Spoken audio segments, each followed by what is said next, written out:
What is going on, ladies and gents? How we doing? Yep. It's, the day after the Exodus day. That was the most embarrassing defeat. Actually, no, I feel like there's been more embarrassing one, but it's up there. One of the most embarrassing defeats that I've ever had to face as a Chelsea fan. But hey, we're here. We're alive. We're going to commit, we're not going to give up. We got a show to do and things to talk about. And I'm here with the lovely panel of CP, Oliver Twist, and Real Chicken Nugget Chris. I am your host, Marshall DBDX, Casually FC. And we're going to talk about Chelsea and some Chelsea things that have happened since the last time we ran this show last week, I'm pretty sure. So before we do that, ladies and gents, as always, subscribe to the channel if you haven't done so already. Be sure to hit the bell notification so you're notified whenever we do go live. Be sure to like the video. And I'm going to ask a special request because I've been forgetting to do this in recent shows. There's a new feature on YouTube now. If you're watching this in the future, it's called the hype feature, which if you go to your comments section and you scroll, there's like a hype thing. So if you're active in chat and stuff, you have like hype points to use. By all means, they're free. There's absolutely no cost to do it. Hype up the video. It actually does help getting videos out there and discovered. So by all means, like I said, I am trying to grow the platform. I am trying to get new subscribers in. I am trying to hit 5K. Checking out that hype feature and hyping up the video or stream, if you're watching this in the future, helps out tremendously. So let's test that feature out by all means and see where it takes us. Because once again, I'd love to grow the community here. Love to get some new opinions, fresh ideas, all that stuff. Other people to get me mad like they did yesterday. Big up DHL. And yeah, big up to all of you guys in the chat. So thank you so much for accompanying us today, and let's have a good show. And let's start off with the first topic of today, which is, I'm sorry guys, we're just gonna have to open up a wound here. I do want to talk a little bit more about the game yesterday, obviously. So we'll start off hot, and then we'll get into some of the smaller details before we talk about the bigger news. United aftermath. The reason I wanted to bring this up because obviously since yesterday's game, there have been a few comments that have come up. There's also been just some things that I wasn't paying attention to, nor do I care to really. It's more so just to have a discussion around, which is refereeing decisions. Regardless of what happened yesterday, I think we deserve to lose anyways. But let's go and start off with Maresca's comments. So starting off with the first one here, the reason why I made the early subs is because they attacked the 5 players often, and we needed to defend all the width. The other one, Garnacho was ready to come in, but then Wesley Fofana asked for a change because he was tired. And now on the Wesley Fofana thing, there's just more. This is the whole context or the quote, which is Garna was ready to go on, but then Wes asked for the change because he was tired after a long time. So we changed and we decided to go for Tariq, and the idea was to give Garnacho minutes. So explaining why exactly Garnacho didn't end up playing. Also to tie into this, which with the quotes section of this segment, Maresca on Cole Palmer's injury. The problem, it's a problem for a long time for him, his groin.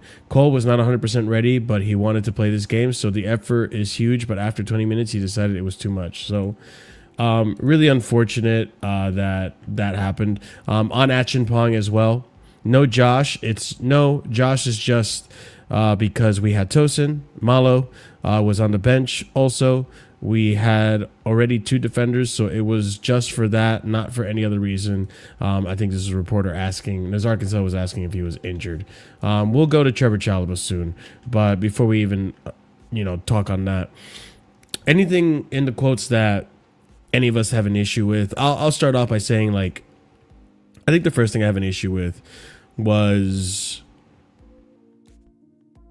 I don't have too much of an issue starting Fofana. I think at some point or another, we knew Fofana was going to be a starter in the center back. So against a United team, I think all of us expected it to be an easy game. Well, easy in the sense of this was going to be our chance to beat United. They haven't been in great form this season. They lost to Grimsby, all that stuff. And so I think it would have been an easy day in the office for Fofana to get some match fitness in and really start getting sharp where we need him to be a starter. And even then, I didn't think he had a terrible game yesterday. I think he was one of the better players on that pitch. So I don't blame him too much for starting Fofana and then him not being match fit. I think it was bound to happen. I think the plan was to take him off if we were winning on a regular basis. But the Acheampong thing bothers me. You should have that guy as an option because your center backs have not been good enough. I think yesterday was exposed very much with, Chalobah. Even some people arguing Tosin was not good enough in terms of the pace as well. I get that. I get all that. So Acheampong should be an option. Acheampong should be playing. Acheampong should be a player that you give more trust to because he is part of the future.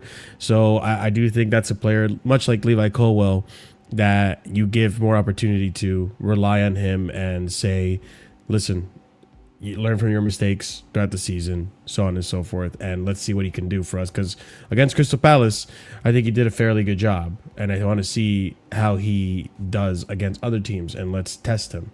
And then Cole. I think that's the one that bothers me the most, right? Cole.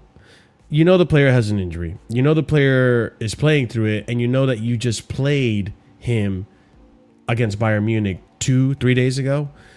I think you as a manager need to start taking the executive decision of, hey, I'm going to preserve you. This is United. I feel like I can use Buenanote in your stead to beat this team. I don't think we're going to, and obviously the plan goes out the window when Sanchez gets sent off, but I don't think we're going to need, we can risk resting you for maybe a week, right? Because even against Lincoln, I wouldn't even play him. Resting you for Brighton and not risk you, irritating your groin injury. I'm going to use Buenanote. I'm going to use João Pedro in the 10, maybe Guiu in the strike. I think I can get away with this in this game. And if you don't get away with it, then so be it. But it makes sense because you're trying to save Palmer. I think most of us would make the sense of it, but he doesn't. He allows him to play with the injury and play through the injury. And I think that was a really rookie move and maybe relying too much on Palmer. That's enough of me talking. Oliver, I haven't heard from you in a while. How have you been, brother? And what are your thoughts on some of these quotes before we move on to the other stuff? Well, the aftertaste of that United performance, just awful. That's going to take me a little while to get out of my head. And even then, my word, we really can't catch a break at that stadium. But, with the quotes, Acheampong needs more of an opportunity. We've seen the sample size from the senior options this season. There's nothing convincing there. I'd actually argue that Josh Acheampong versus Crystal Palace was, in terms of an individual performance, that was our best centre-back performance all season. So far, yeah. at this current rate. Mm-hmm. So that needs to be rewarded. And I did see something by Darko on Twitter, and I know he obviously divides opinions of what he says, but he said that basically stuff like this is why Rio left us to join Liverpool, the left winger, the young guy. And it makes sense. This guy performs well, and then he doesn't see the light of day. He can't even make the bench. That's my real biggest sticking point, I think. Yeah. Anyone else have a sticking point with these comments? I mean, yeah, like you said with Cole, I would say Cole Palmer, with the injuries. Like, what I can't work out is, like, he did so well for the Caicedo injury, the Lavia injury, and Reece James, the way he protects, like, them players, and you can see with, like, who the hell is that? With, what's his name? Caicedo. Caicedo's probably playing with an injury, right? Like you said, he's wearing a knee brace at international. He's clearly not 100%. And with Cole Palmer, like, he's definitely just came back from an injury and he's already playing again. I don't know, he protects the really vulnerable players, like, you know, like Lavia, Reece, and Fofana, but like the other players, like, like you could have played, like you said, Bernate. Like, he could have done a job for like 60 minutes and then, or 70 minutes, and then you bring on Cole Palmer. And again, like, and it'd be, I think we all agree. Tempo of a game. Against United, we would understand it. Like, it's not like you're doing it against City. We're like, why are you playing these players? Play your experienced players against City. The thing is, though, in Maresca's mind, it isn't reckless, because his idea was throw the B team out against Brentford because it's Brentford and it's Mark Andrews as the manager. So should be an easy win. But it's just completely backfired. Like, on, you know, this week has been terrible. Like, let's just be real about it. You know what? A draw and 2 defeats, not good enough. No, 100%. I get it.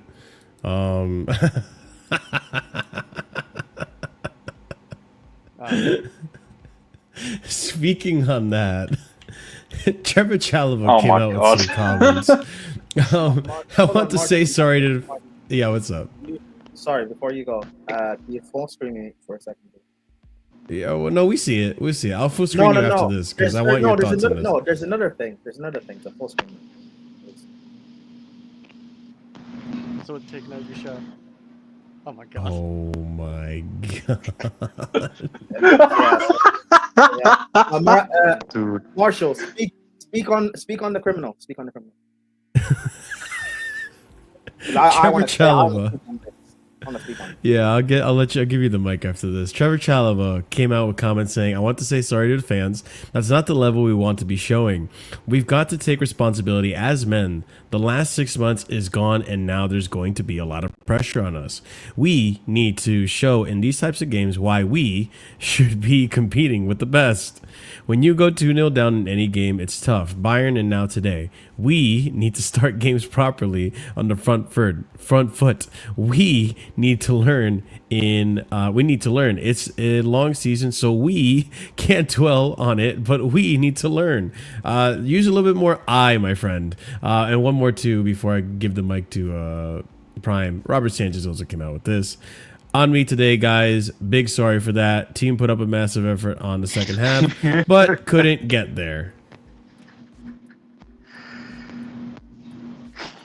Bruh is right. Bruh is correct. You know what? I got you, fam. Bruh. Go ahead, Prime.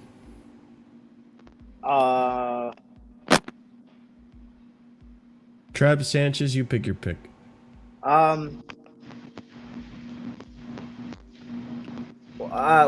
I'm about to say only applies to me and no one else on the panel. Okay. In that case, can I represent myself? Why are you calling my big screen? Because it's only your views. Okay. Someone's mic is echoing. There's like a wind tunnel. I'm on mute. Just let you know. Nah, we're all good now. Go ahead. All right, cool. I tweeted this out. Niggas be fake demons, man. These people, our most experienced players in our squad, our oldest players in our squad are the worst players that we have. Okay, I'm sick of people defending these guys. And it's funny, people who I've been criticizing for the longest, for years, against Bayern Munich at the Allianz Arena, people wanted to give smoke to Chalobah. And last night, Against Man United, people wanted to give smoke to Sanchez.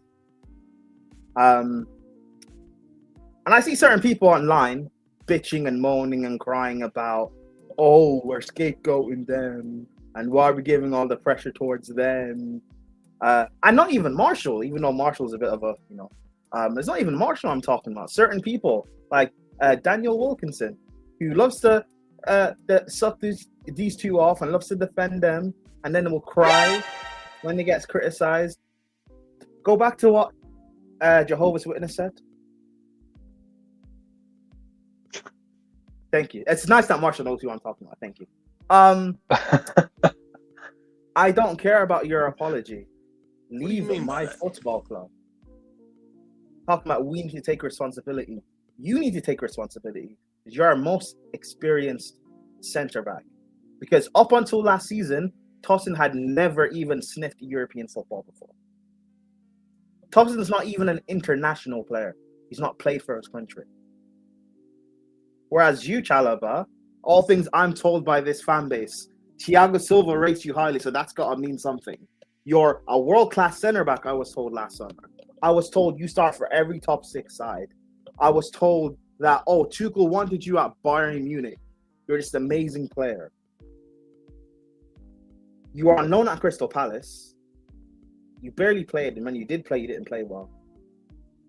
Tuchel at Bayern in January decided to bring in Eric Dyer over you.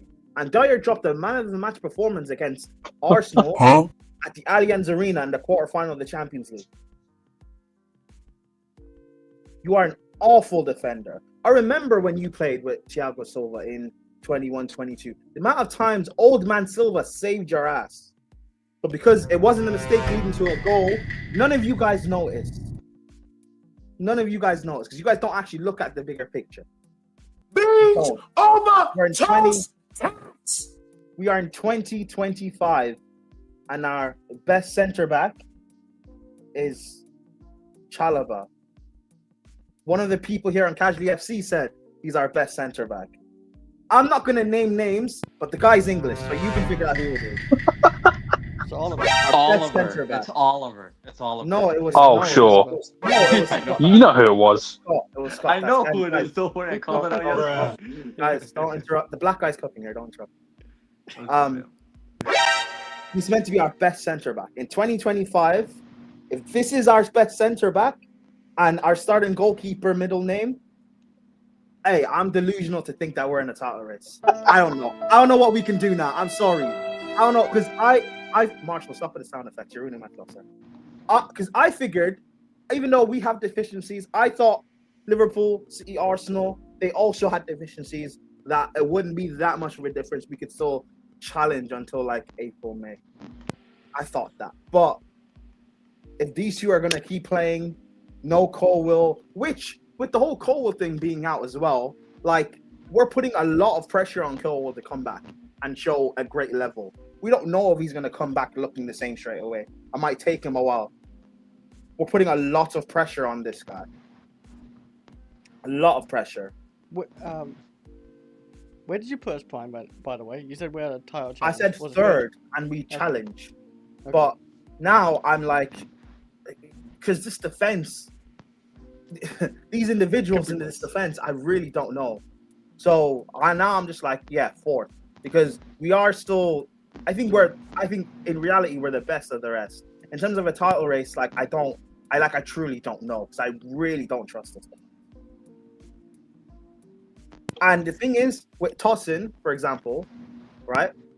The only reason Tosin's playing is because of Colwill. Chalobah's playing. Why? Because we can't get rid of this guy. This guy that's so amazing, and all these top six sides want him, and he's world class. We've been trying to flog for 3 years. Man United were linked to Chalobah a summer or two ago? And who did they go get? Matthias de Ligt. Spurs have Van de Ven and Romero. Arsenal's backup centre backs are Mosquera and Hincampe. But Chalobah is our starting guy. This is the guy that fans want to lay their shield down on. The proper Chelsea. If Chalobah was on the market, no way anyone would want to buy him. In all honesty, I think you're nailing it on the head on that one. At best, Chalobah himself is a backup center back. That's not Bro, when I look at the teams in this league who are not better than us, they've got better center backs than us. Starting level center backs than us. Nathan Collins at Brentford is a better center back than what we have. And then people will argue over whether he's good enough for Chelsea, because we were somewhat linked with them in the summer. Romero is better than what we have, and people will say Romero's not a top level center back. At this Chelsea right now, he's not. Wait, Romero Tottenham. But but he's not wrong, guys. Like Van der Ven, Romero, they bench Chalobah. You look at Gabriel and Saliba, or even Gabriel Mosquera, they bench Chalobah. Van Dijk, even with Nkapia, they bench Chalobah.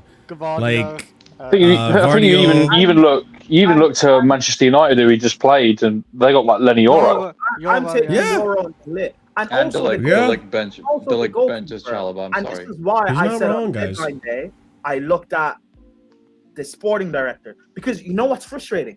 If they had just sorted out one of goalkeeper or center back, I'd be happy, because you can make do with that and still challenge. Arsenal challenge for the league with their spine being Ramsdale, Saliba, and Gabriel. Ramsdale's a bomb. Ramsdale is just as bad as Sanchez and Onana, in my opinion, but they were still able to challenge in that first season. They were still able to have away with it. Well, Prime, that's why I thought we could, but I overestimated our CPs. We don't have like an alpha in any center back or goalkeeper where he can cover for everyone else and it's fine. We don't have anything. We have a bozo Chalobah, who, this experienced guy, is not being able to battle with Sesko, and you have Sanchez just being a bozo, not knowing when to come off his line and wiping out Mbuemo. But can I clarify something too? Like, because I know I've been saying and I've been fighting with everyone about, like, we don't need a center back until yesterday, and this guy on the screen kind of made me open my eyes that we do.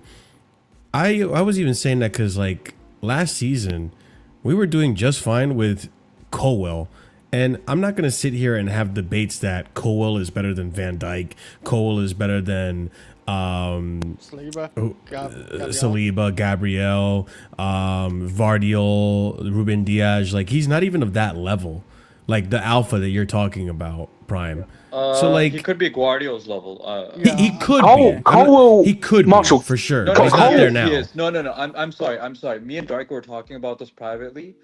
This man's stock is going up because he must be a top 5 defender in this fucking league, holding fucking Chalobah, Tossins, and Sanchez's hand for that stretch we had and the Club World Cup. Bro, the thing is, right? Last season we had a good I can see that. Here's how major he was. He got us the game-winning goal against Forest. He got us the second assist for Palmer in the Club World Cup, by the way. So he's in clutch situations. I'm just saying that. It's just defensively last season we were top 3 in the league, and he was consistent. And defensively, Colwell was shit up until February. But the thing is, right? Why are we top 5? No. I can't even. You know what? I can't even say Colwell was shit because the people beside him we're seeing right now are shittier. And Chalobah, and Sanchez, CP. and Tosin. No, remember last season? Colwell last season, right? Okay, first couple of games, Colwell and Fofana were a bit shaky because just learning a partnership. But they settled in. Remember, we went on a run of form when people started here in the title race. That was with Colwell and Fofana. Because they had a partnership very well, and then we fell off. And like, I'm not even going to put it on Colwell because the whole team looked ass. But then the back end of the season, Cole rose above everyone. Yeah. I agree. Cole showed the level where Rudiger and Christensen started to show with Tuchel. They started to show there's actually something here, and so things are starting to click. But what we did, I don't really see it that way, but I know what you're talking about. What we did though is, right, we didn't get a partner for Colwell. Cole can't do it on his own. He still needs a partner with him because he's still young himself. No, I get it, and part of me, like, the thing is, and I'm fighting against myself when I say this, like, part of me wants to just give this partnership of Tosin and Chalobah time, But yesterday, like, I'm sorry, guys. Like, the amount of times I've seen Chalobah miss that header, that, like, lose that challenge. Like, to me, that's just a blueprint for any team. Like, oh, if Chalobah's in the lineup and Maresca's going to put up a high line, just send the ball to your striker and have them bully Chalobah off the ball, and you'll be clear and behind. Like, it's happened way too often now. And listen, if I had Manuel Neuer in between the post, prime fucking, Allison or whoever, Ederson, then maybe I'm more confident about it. But I understand it's fucking Sanchez. Like, it's like I don't expect him to... He can make a good save, but I don't expect him 1v1 on a breakaway like that to always make a save. So I can't... I need my center backs to minimize the amount of action that Sanchez has to do, because he's not that world-class keeper that we all want him to be. So it's just like I can't rely on him to just, build up that partnership, because I can't be that patient. I don't think people give enough praise to Thiago Silva, what he did when he played for Chelsea. Fucking Silva's what? Said Ahmed. No, Silva's like the way he read the game and would make last ditch clearances off the line and save the mistakes this guy was doing, particularly in 21-22, when everyone was telling me, oh, we found our Christensen replacement. We don't need to bring back Christensen. Who cares if he signs a new contract?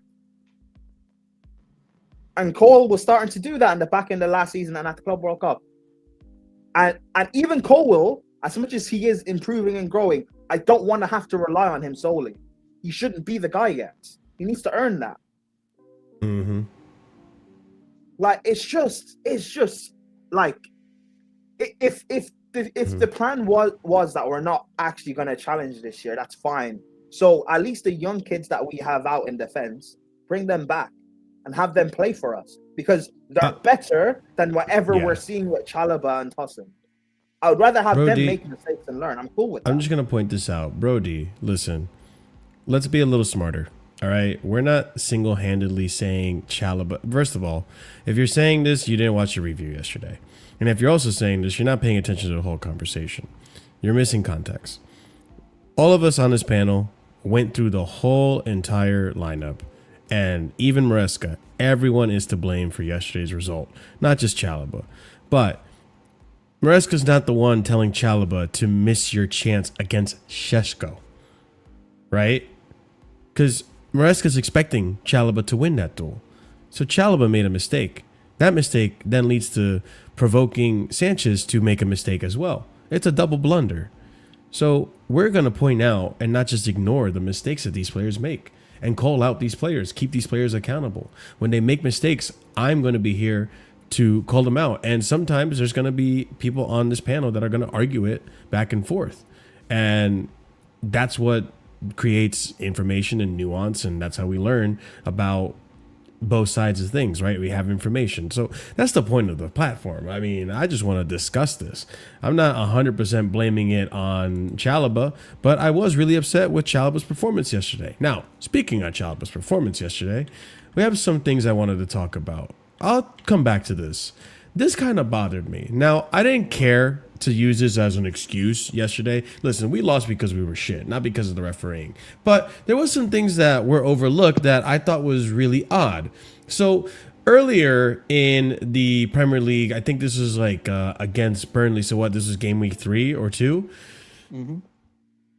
United were up against Burnley, and this was called as an offside. As you can see, the Burnley number 9, his arm, this is the automated offside, his arm was ahead. And apparently, this counts as part of your body. I thought it was from your shirt sleeve up or whatever. This seems odd to me, right? But this is offside, apparently. We look at the screen from yesterday, though. And this looks really bad because it's tiny. But you're saying his arm? His arm is ahead of Chalobah's boot.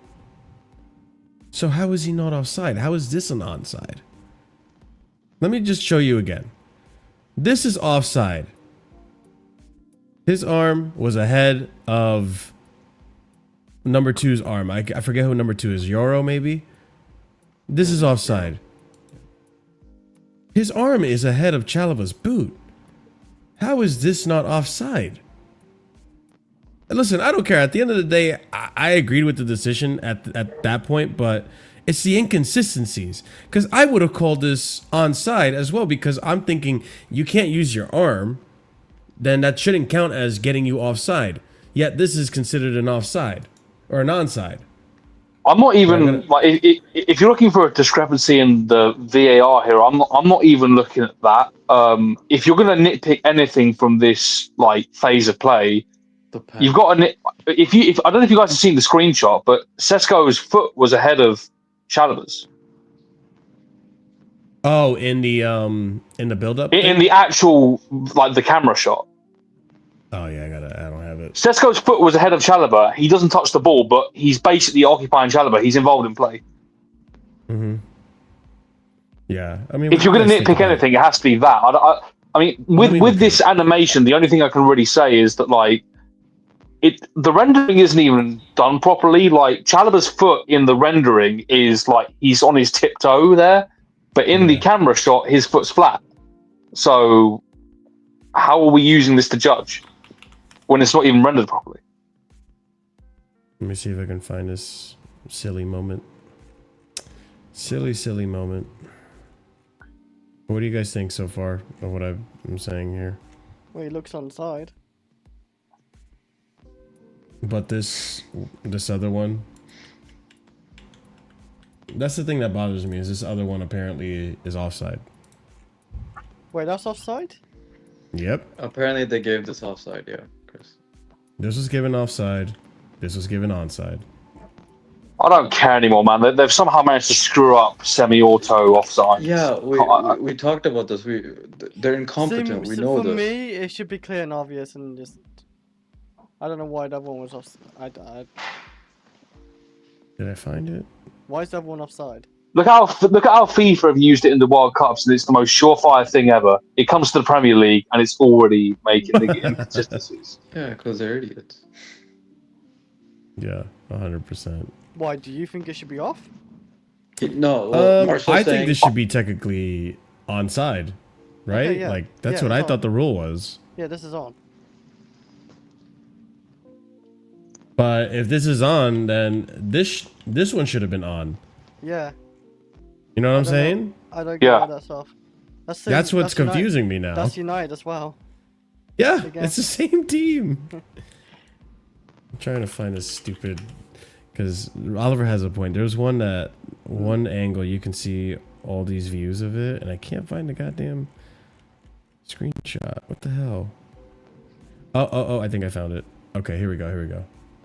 All right, well, let's put this up. Let's talk about this. Boom. Right here. Yeah, look at Sesko's toe there. That's ahead of Chalobah. Yeah. And because he's occupying him, he's involved in the play. Like he doesn't make a swing for the ball, but he's still involved. Like Chalobah's got to think about him. That's a good point. Why can't we see like an angle, like a line on that side, and see where it actually? Because it looks very close again. There actually, Chris, there actually is a graphic with the lines. I didn't save it, and I should have saved it, but I've seen a graphic. No, the lines were straight. Like it was a graphic where like they kind of drawn the lines off the screen as well, and it was as if you could. It was basically they digitally drew in like the corner flag and all that, and it looked like they were good lines. And Sesko's foot was ahead, still on the lines. No, I was gonna say I don't know if this is Brody's first time in the stream.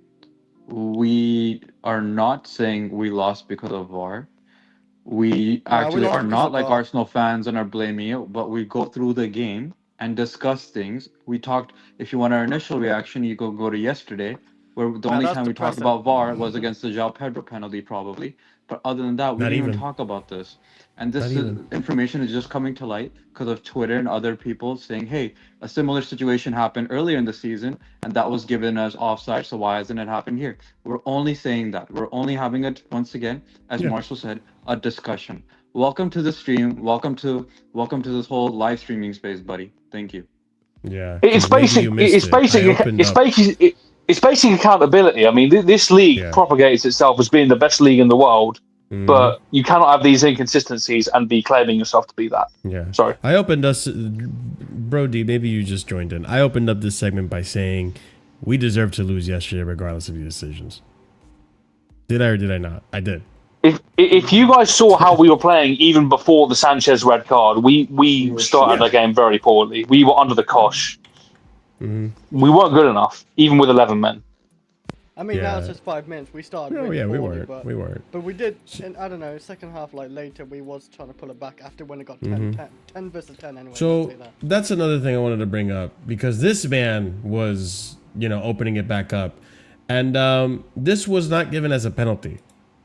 It's a good tackle. Trust me, I watched it so many times. But it's again like I don't understand these rules, man. Like if you follow through but get a good chunk of the player, it's not a foul. He got the ball, Marshall. I had to keep look. Yeah, that's. He's a little. He got the ball a little bit, but wow, you have got to slow that down to see that. But fair enough. Oh yeah, I've seen. Yeah. Because I thought live that should have been a penalty. Yeah, I thought that was a pen. I think he literally gets he literally touches atoms of the ball. It's you see like you guys in chat are even arguing. JP saying no pen, Albert saying it's a pen. Like it's like I'm confused because I always thought like okay, you can if you touch the ball but you still follow through and it makes enough contact with the player, subjectively it can be considered for a pen. Because he clearly swiped the ball like away from João Pedro's feet. Like, Marshall, I think you're conflating it with serious foul play. Sure, maybe. And dangerous challenges. It's not. So like we all remember Malo Gusto against Villa. Like that was a red card because he won the ball and then studded someone, even though he didn't mean it. But it was still he a hit foul. The ball away from him anyway. Like I don't know. Like it'd be. This isn't dangerous at all. It was a good challenge. Like upon review, right there. Yeah, like he gets the ball. Wow, he definitely hits the ball away. It's a good tackle to me.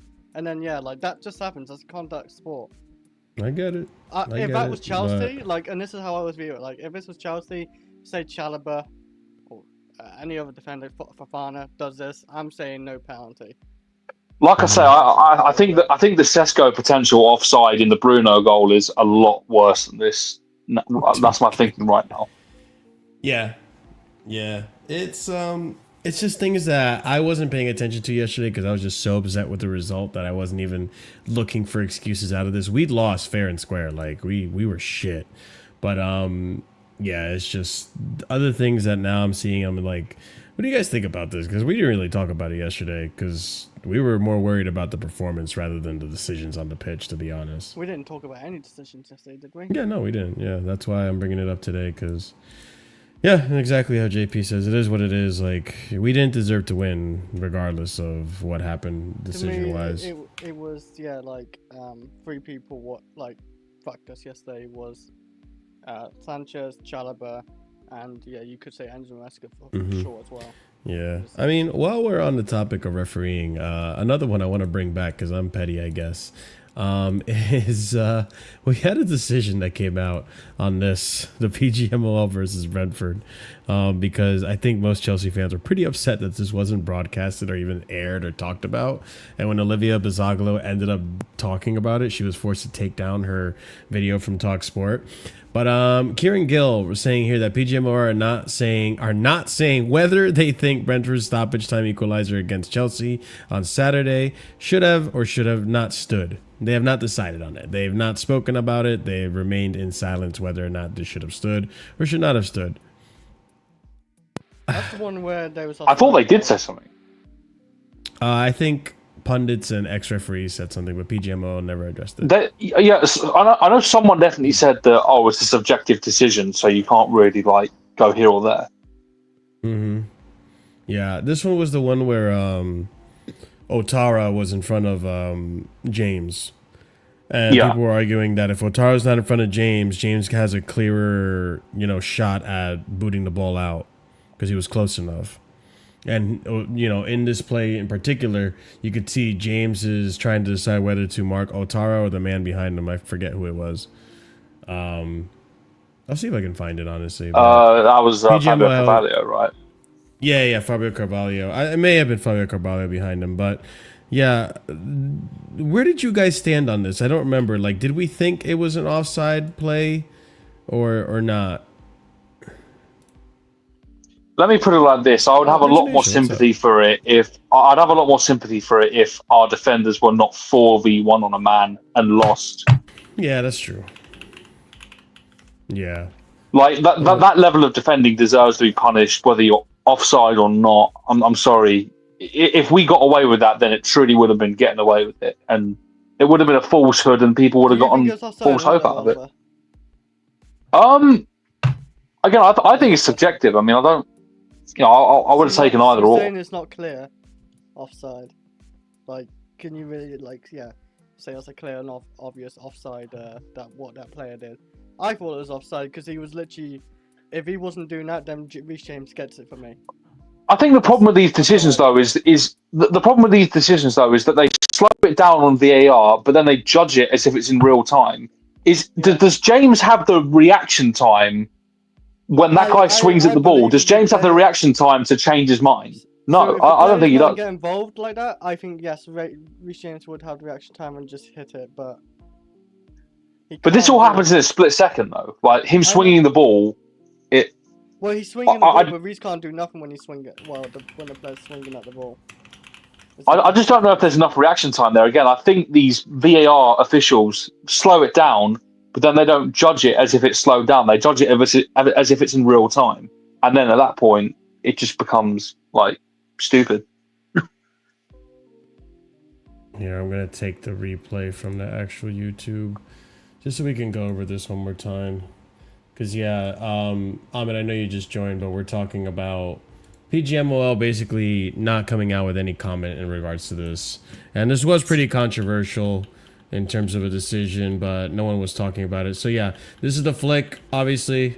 I know, like, I agree with Oliver. I'm not that crazy about it, simply because it should have been better defending on it, period. But to be completely, fair, this is a stoppage time last-minute goal that cost Chelsea 3 points. But the flick goes to Otara right here. You can see James is right next to, I don't know what that player is. That Sade maybe? I don't know. I don't think it is actually. And the argument is that Otara is in his way, so it interferes with the play. And you could probably see a better angle of this right around here. Yeah, this is a better angle. So yeah, Otara goes into an offside position. Ball's coming down. And right around here. There you go. So people are making the argument, if Otara's not there, maybe James isn't as close to marking this player right here. He's probably closer to, well, actually, yeah, if Otara's not there interfering with it, James probably gets in front of this player and blocks the ball. Like, there's an argument to be had there, is what my point is, what I'm getting at. So, yeah. I don't know if anyone else wants to have an input on their thoughts on PGMOL, not even saying a damn thing about this. Why do we care? What did you expect?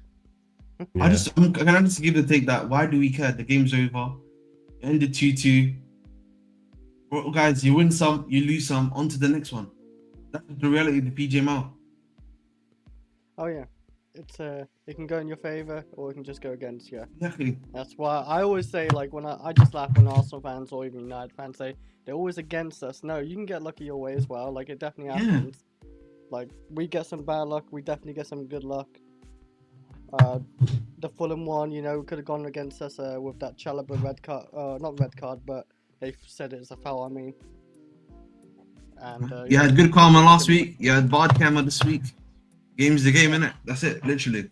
Basically, yeah. It's just football evolution, Well, now that the winds have been taken out of my sail, I'm going to move on to the next segment, which is a little bit more information about international breaks, which we talked about in a recent show, and now it's pretty much been confirmed.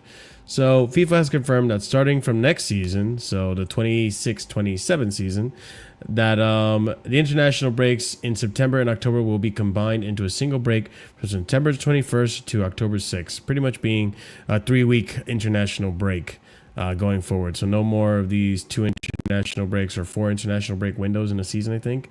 It might even be 5. So more football, less interruption to the seasons, and bigger international breaks. Prime, I never got your take on this, so I was wondering, are you in support of this? Do you like the international break windows how they are now, or do you prefer it to be just maybe an extra game so that we can have longer stretches of the regular Premier League season and Champions League? Talking to me? Yes, Prime. Oh, I'm one of the very few people that actually enjoys the international break. I like watching, even though both of my countries aren't actually good. I actually like watching international football in general. Be fair, it seems to be mainly only English people complain about the Premier League. Then again, England are not a good football team, so I guess I understand that. But yeah, people are then just going to complain that the international break in the September-October thing, it's too long. People are going to complain that it's 3 weeks. 3 weeks is too long when the season just started. People are going to complain regardless. It is what it is. I don't have a problem with it, to be fair, but I don't know, whatever. I guess this then means with this is an international break for FIFA. That means everyone else is going to have to reschedule their league, I guess, a bit. Yeah, that would be for next season. Yeah, of course. That's what they announced, yeah. Yeah. Which might not be a next problem for other leagues because they don't play as much football as we do in the Prem. With the Carabao Cup as well and stuff like that. So I don't know. Whatever it is, I don't really care. Like, it is what it is, but I prefer it how it already is. Personally. Actually, a good point here from Woodshedder. This would be crazy advantage to mid or low table teams with less players called up. Every top team will have problems for international break. You say that, but do you know how many Sunderland players, for example, play international? Like there's about 9 players for Sunderland who are going to AFCON in December. Like football nowadays, even the mid-table teams have international stars. They got Granit Xhaka as well. Yeah. Even the mid-table or relegation sides have international players, bro. Josh Cullen plays for Burnley and he plays for Ireland. Is another example. And Broha is at Burnley. He plays for Albania. Like, these guys have international players. Yeah, man. Ryan Christie plays for Bournemouth, but he plays for Scotland too. Yeah, so it's what it is. But listen, I'll be honest. This international break shit, I'm just tired of international breaks because I just don't see what they add to football at this point. So I like international breaks. People complain. I actually like international breaks. I think for me,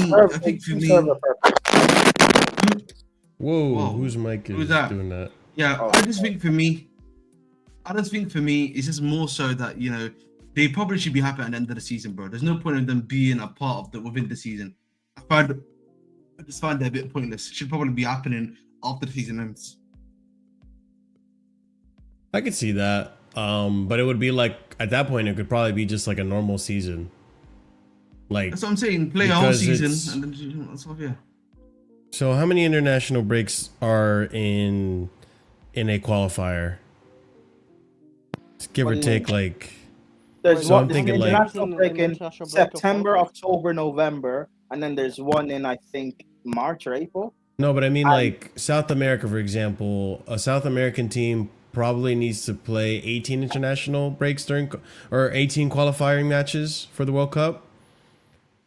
So you could potentially do something where, like, during the summer, you have 9 international games in one summer, 9 international games another summer, or you have a break where you do Copa America, then 9 international games the following summer, and that should be then the summer after that's World Cup.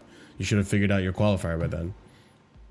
I actually wouldn't mind that because then that helps the team get more chemistry. You can't do it in 2 summers. You don't think so? No, because like every 2 summers is an international tournament, whether it's the World Cup or it's the Euros and Copa America. So there's no time. No, but there would be, because so first summer you would have 9 games. Let's say you play 3 in June, 3 in July, 3 in August. Then this following summer you have Copa America and Euros at the same time, like we did this past one. The tournament, yes. And then the third summer, the summer before the actual summer World Cup, you play the last 9 games of international break or your qualifier. That's for South America, for example, because I don't know how it works for everyone else. For which qualifiers? For Copa America? For the World Cup. No, for the World Cup. You don't have to qualify for Copa America. Okay. Oh, and that's another factor. Africa is different. But not even the AFCON thing. People complain that footballers play too much. So you're now saying footballers shouldn't have a summer and should spend the summer playing international games when they could do it during the season. I'm building off of what Ahmed said, which is they should just do it in the summer after the season's over. You can't do that for the World Cup, though, because different leagues are done over different periods. Like the Brazilian Serie A and the MLS are played January to December, aren't they? Or something like that. Yeah, but I take a break anyway in between, so it doesn't matter, even for the World Cup, Yes, but that's the break for those players. Like, it's not... People talk about players having too much football, right? So you're now saying you play a full season, like say a European season from like September until May, and now you're saying we should go from June until like July, maybe August of qualifiers, and then the season starts back again in August, like for preseason anyway, and the season starts in September, and then we go again, then there's a World Cup next year, and we go again, and then qualifiers, and we go again, and it's a Euros or a Copa America. It's too many games. You can't do that. I mean, well, we can complain about that all we want, but at the end of the day, you know, the broadcasters are investing so much money into this thing. They're ultimately going to have the say. It's not going to be up to the players, and they can protest all they want. I know, but they won't. My point is that still wouldn't make sense to do that in chunks. It's better when it's spread out like this. One thing to add, by the way, I should put this in here. In regards to the World Cup, actually, FIFA came out with this. So, new FIFA club benefits program will give $355 million or 260 million pounds to be shared between clubs to release players for World Cup qualifiers and next summer's World Cup finals. New approach means any club which releases a player for a qualifier will be compensated, even if the player does not play in the final tournament. The club benefits program for the last World Cup in Qatar in 2022 saw £209 million or 153 million pounds shared between 440 clubs from 51 FIFA member associations across all 6 confederations. The new settlement represents an increase of 70%. The club benefits program is part of the new memorandum of understanding which FIFA and the European Clubs Association signed in March 2023. So being compensated for players maybe going deep into tournaments and continuing your season without them is this I think this is genuinely fair if that's going to coincide with the season, but we didn't have that issue with the last World Cup during the winter. We halted the season until the World Cup was done. Isn't that what everyone else does? Wait, so what does this mean? So teams that have players going to the World Cup will be paid by FIFA? If they go to the final or qualifiers, and I'm assuming it's during their actual regular seasons. So this probably applies more to like MLS or something like that. Okay. I don't think this is relevant to the World Cup tournament. I think this is more relevant to the qualifiers, which everyone says like for example, England fans treat it as a formality and why is my player going there? You know, no one cares about it enough. And then clubs will get onto that narrative and they'll basically, this player pulled up, so he's not going to go to England, for example. Mm-hmm. But now you're adding a financial incentive for them to go to England or to go to whatever their country is. Yeah, but it's only England that does that. So I know, but we have the most broadcasted league in the world, and our fans are pretty loud about it. So, you know, it's the loud minority. Yeah. Okay. This is true. Here, I'll get this going here. But yeah, World Cup's coming up soon. I'm sure that's going to be used into effect. But I think that was an interesting conversation, a good different approach as to how to go into international breaks. But listen, now there's going to be less international breaks to break up the season, which I'm all for. Now it's a matter of let's see how it affects the players. Let's go on to the next topic I got for you guys. This is just, I guess, small. I don't really. We could just breeze through this. Chelsea decided to copyright a new trademark, and I think it's kind of ironic considering yesterday's game. Chelsea have now trademarked the words unapologetically ambitious. With the intellectual property office, there are Chelseas for the next decade or at least. It's that's a weird one. That's gotta be a troll. Ambitious. Yeah, it's coming from Kieran Gill, so it's a reliable source. What was this in relation to? Just copyright. Chelsea are making moves and behind the scenes. And No, we're here but tracking like- it. Remember how Yeah, but last year what- they copyrighted CFC London or CFC No, Chelsea? yeah, but or that Chelsea? but that makes sense. What does that what make is this? sense? What's this in relation to? Because it's affiliated to the club's brand. Yeah, I guess so. Unapologetically ambitious is affiliated to Chelsea. Have I missed that? No. CFC London's affiliated to Chelsea because it's implying Chelsea, like directly. No. No. Again, I said that makes sense. Yeah. What's this in relation to with Chelsea? wanna make it their thing. Ambitious. They probably want to put that on branded clothing and stuff. That sounds so weak, man. Just win some. Does just it? buy me a fucking center back. I don't care about this. I'll be so real. I don't Bro, care. imagine seeing. Imagine wearing an unapologetically ambitious hoodie in Stamford Bridge and then watching Jamie Gittins walk out to the pitch. Oh my god! Probably a tagline. It's probably just a tagline for the new clothing brand section. We're unapologetically ambitious. Unapologetically ambitious, but we go to the Bernabeu with. No, you have like a name. They probably have like a whole new like name. No, I know. I'm just saying, like, I don't care. The irony of it is just mad. Like, where's the ambition when our centre backs is like, what's the whatever? I don't care, man. I don't care. Unapologetically ambitious couldn't pay 5 million more for Maignan. Yeah. Yeah. Also, you could have used an easier word. Unapologetically ambitious.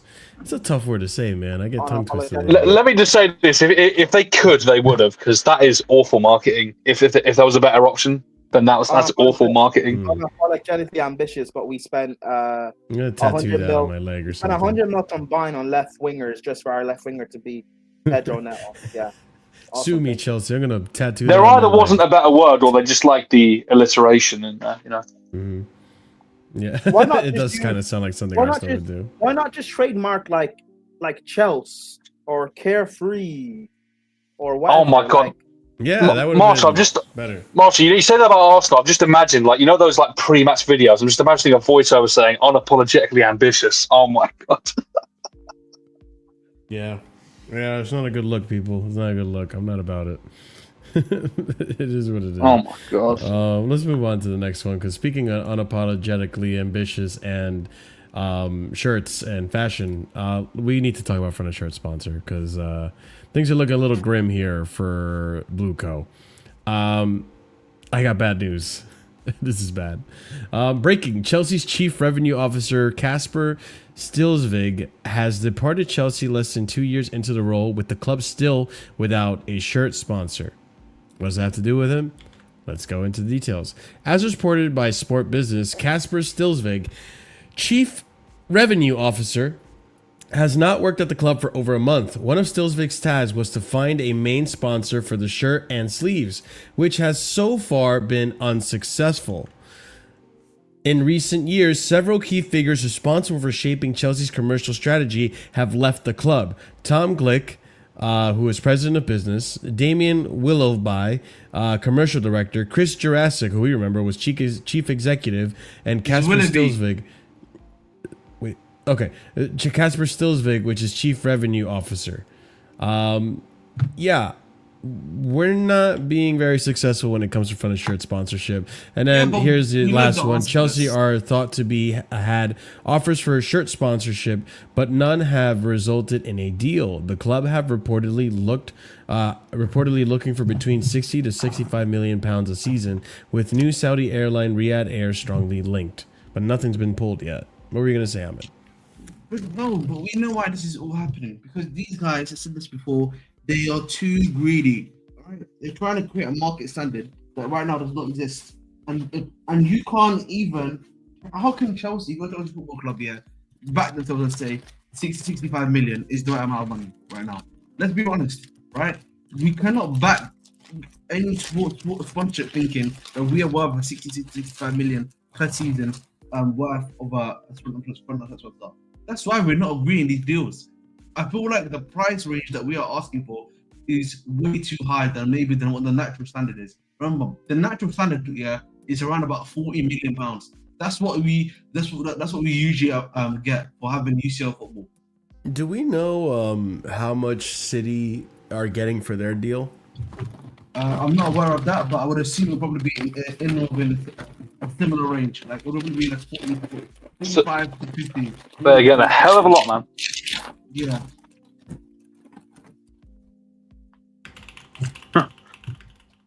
No, City's front of the I think is it not Etihad Airways, right? The EFS. Yeah.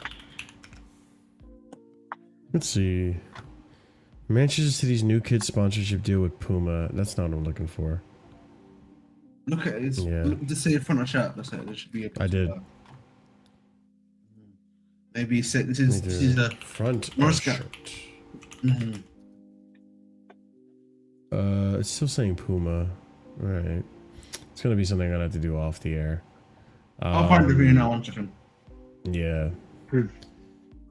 Because I heard it's an extravagant amount of money.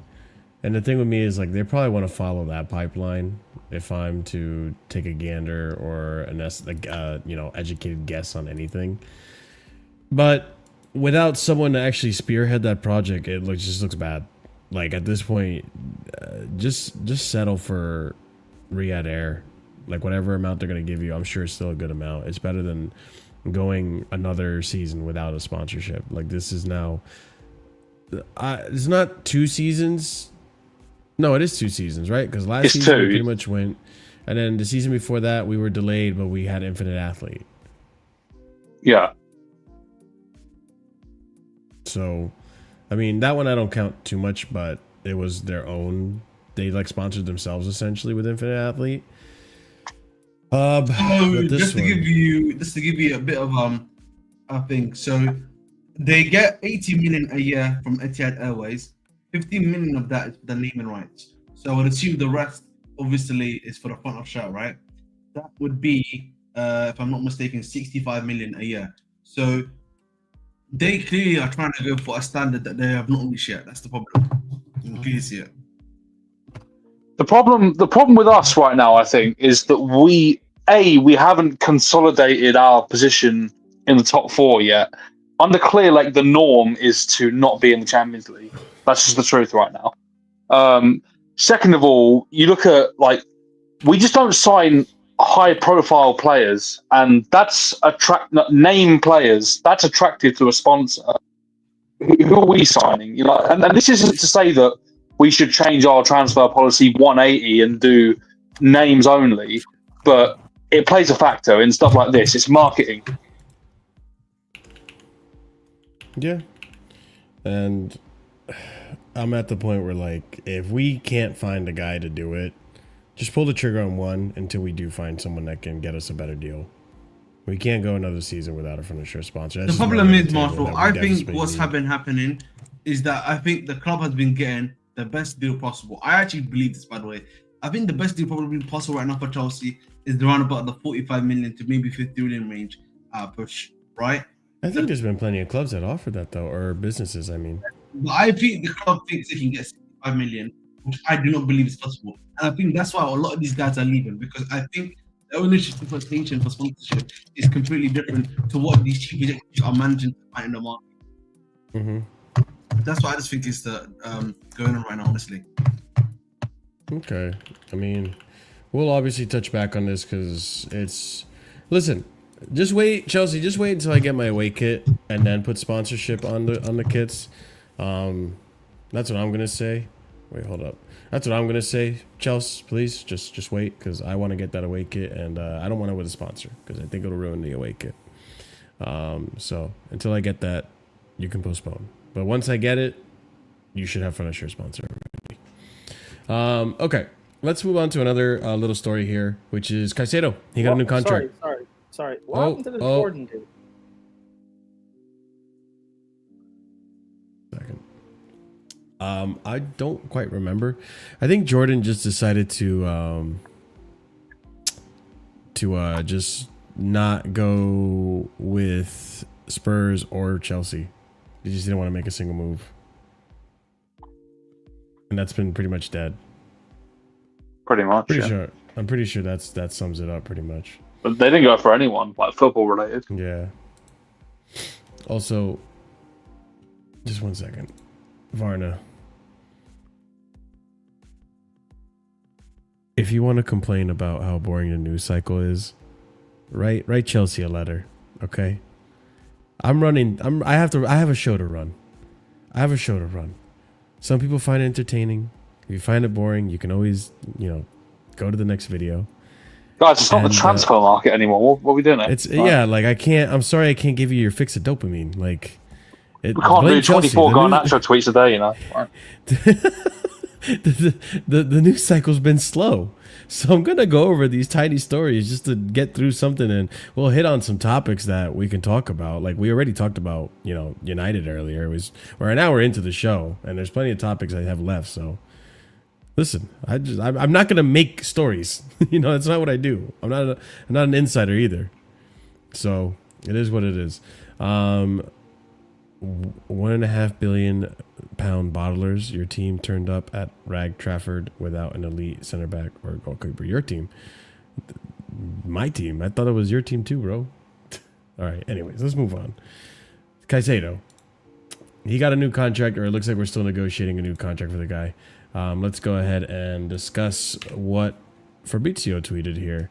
So, Chelsea want to negotiate and advance on a new contract for Moises Caicedo. Chelsea want to give him what he deserves to avoid potential problems with other clubs in the next years.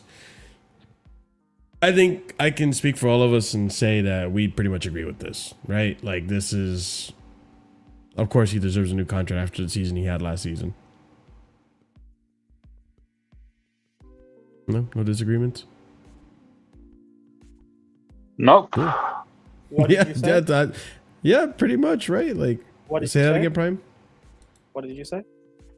That Caicedo deserves a new contract? No, I'd sell him. £200 million, please. Actually, God. funny question. What would you sell Caicedo for right now? For a new center. Wow. Yeah, these are questions you guys never thought about. What would, if I- someone I'd- came to the I'd answer table your right question. now? For What a new happened? center back. For a new center back. You would trade Caicedo for a new center back? Yeah. Would you trade Caicedo for a Bastoni?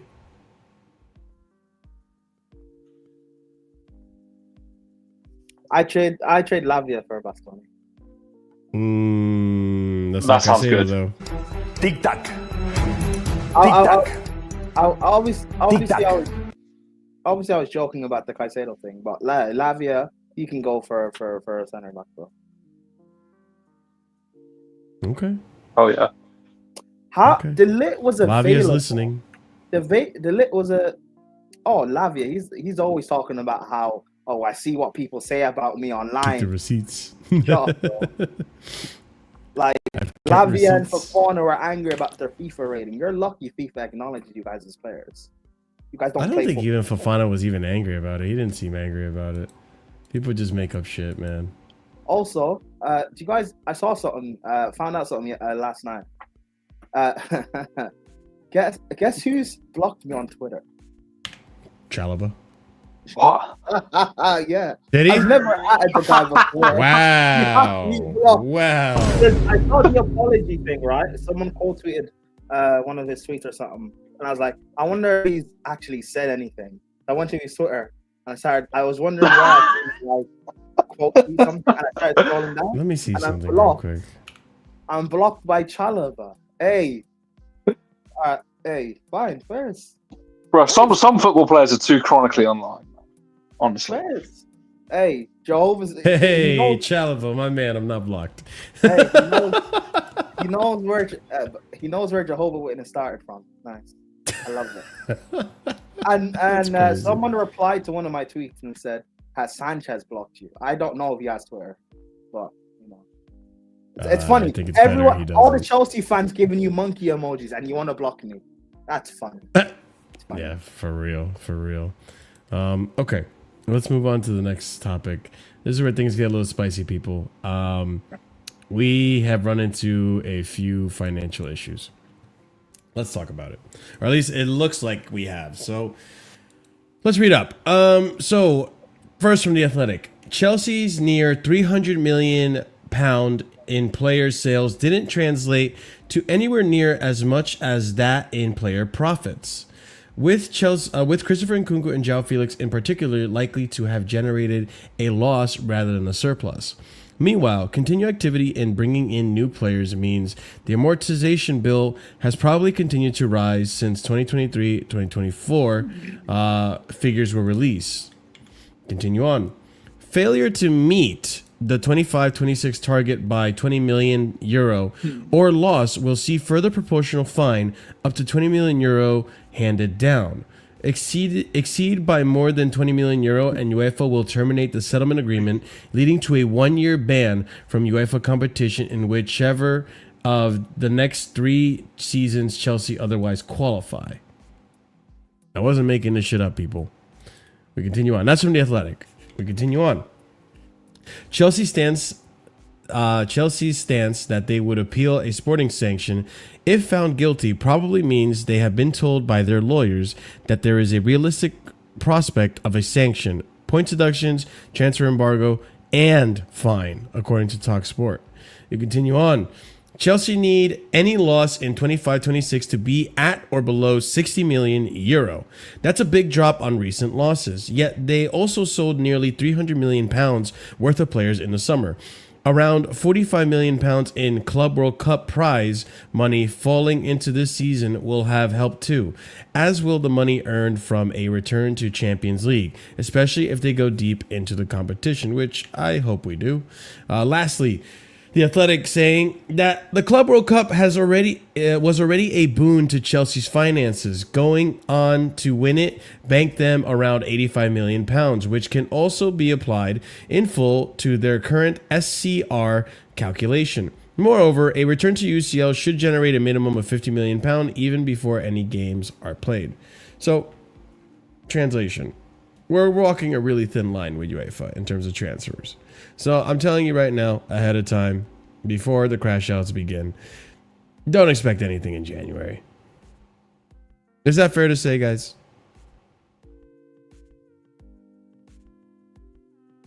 What'd you say? After everything I read, I think it's fair to say that we shouldn't expect anything in January. We shouldn't expect anything in January. Yeah, in terms of transfers. You didn't hear what I said, did you? I think that's fair to say. Regardless, these directors hate backing the manager. You know. Didn't you say last stream that Maignan might happen in January? On a free. Oh, okay. As a pre-contract agreement. Mm-hmm. I'll be real. For the summer. I think it depends on if Tosin goes AFCON. I think a centre back has to come in. Whether we buy one or we recall Malang Sarr or Antonino. I'm going to read this part one more time for you, Prime. What? Chelsea need any loss in 25-26 to be at or below €60 million. That's a big drop on recent losses. They are also sold nearly £300 million worth of players in the summer. So we cannot exceed 60 million euros in loss this 25-26 window because of the deal we made with UEFA. Around 4 or 5 million in the Club World Cup prize money falling into this season will have helped too, as will the money earned from the return to they go deep in the competition. Essentially, that means that amount of money made it so that we can actually spend. But I feel like if we didn't get that, this number of 60 million euro would be a lot less. We probably would not be able to do any transfers. We can't make 60 million in losses in this season. Okay, that's player sales, I'm assuming, right? Or that's in player. Well, that's in general, right? Like the net spend of that window. Okay, so yeah, we're gonna recall one of them then. Because if Chalobah goes to AFCON, then we're only gonna have. If Tosin goes to AFCON, we're only gonna have Chalobah and Hijacking. Yeah, and this is kind of guys where now, like again, I don't know if he's gonna stay fit. No, that's true. This is again, guys, why I brought up the whole sponsorship thing, because this is where, like, if we had a front of shirt sponsorship, that number gives us a little bit more leeway now. You know, 80 million a year. Then we're looking at maybe a bigger margin in which, or not 80 million a year. I'm sorry, like what Ahmed was saying, for example, 40, 45, right? That probably gives us 100 million euro threshold to spend, because the club needs to be in a reasonable amount of profit to loss, or debt, I should say. So yeah, it's one of those situations where this is what I'm saying, guys. Like, this is a little bit of a financial issue, right? That the owners or directors have gotten us into. Now, that's not to say that there won't be any moves in January. I think what could happen in January is that we recall one of either Anselmino or Mamadou Sarr. That is something I think could happen. What I think could happen as well is that I'm not saying it's going to happen. I said I think it could happen, right? Let's just get my words out straight, because you guys like to nitpick. Something that could happen is Maignan signs a pre-agreement on a free, which wouldn't reflect on this. It wouldn't count towards a loss or a gain in the window, unless you count the salary, probably. But even that, I don't know how much that would affect us. So that's why this window, I'm letting you guys know again. Don't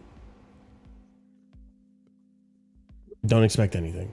Don't expect new signings. Don't expect money spent. I think that's reasonable to anticipate, considering where we're at right now. And if we do violate those terms, we could see ourselves banned from Europe for about 3 seasons. So Athletic is coming out verifying that pretty much, which makes it so that, you know, come January when people crash out, I will be calm because I've already accepted the situation going into it. But I don't know if you guys want to add anything to it. Obviously not an ideal situation to be in. Very frustrating how FFP PSR is working. But it's a situation that we're in. Any final thoughts before we move on to the next topic? I'm just annoyed that we're here in the first place. I mean, for one thing, you mentioned there the lack of a front shirt sponsor, but also just the continued overpaying for players. I mean, that's all. Those two things, amongst other more minor things, they've all contributed to this, and they're problems of our own making. So you have to hold us accountable. 100%. Yeah, 100%. Okay. Yeah, 100%. So while I'm sitting here not being overreactionary like this chatter. Wait. So what players do you think we sell in January? We don't really have much else to sell. It's just Sterling, Fofana, and Disasi. Do you think we sell any academy players? Fofana's out on loan, so he won't get sold. Maybe we sell an academy player. Do you think we'll sell like an academy kid for profit, or we'll sell like like a Mark U or something, or a Shin Moeka. I think what'll happen is that we'll see where our finances are until next summer. And then next summer, you could potentially see Chalobah leaving, potentially see Tosin leaving, or sold, I should say. Yeah. It depends how the season goes, obviously. Yeah, I'm hosting the biggest party when. Oh yeah, Evil Saka as well. Yeah, he's still here. That's a good point, guys. I'm hosting the biggest party when Chalobah leaves, guys. Oh my god. What if he unblocks you? Will you turn around? I don't need him. I don't need better. Yeah, he better. Oh yeah, because that was the only reason why I didn't back him. Yeah. But, nah, when he leaves, bro, the biggest party, man. The biggest party. You are a disgrace, sir. Listen, once I get rid of Chalobah and Sanchez, listen, for Fofana and Lavia, hey, you're next, man. You're next. All my energy is gonna be on YouTube. Too funny, man. Okay, let's go on to the next topic. And there's been some I know I don't want to go back to the fucking window, but again, the news cycle's been slow, and there's been some things that have come out in the light in regards to what happened with the players that were supposed to come to Chelsea but ended up going to Spurs. Let's talk about these Spurs hijackings. If you are listening and didn't see what I did with my hands, I did air quotes, by the way. Okay, so The Athletic came out and reported that Chelsea agreed personal terms with Kudus and planned to sign him early in the window so he could join the side ahead of the FIFA Club World Cup. Chelsea offered £40 million and Dewsbury Hall in a swap deal, but the offer was rejected.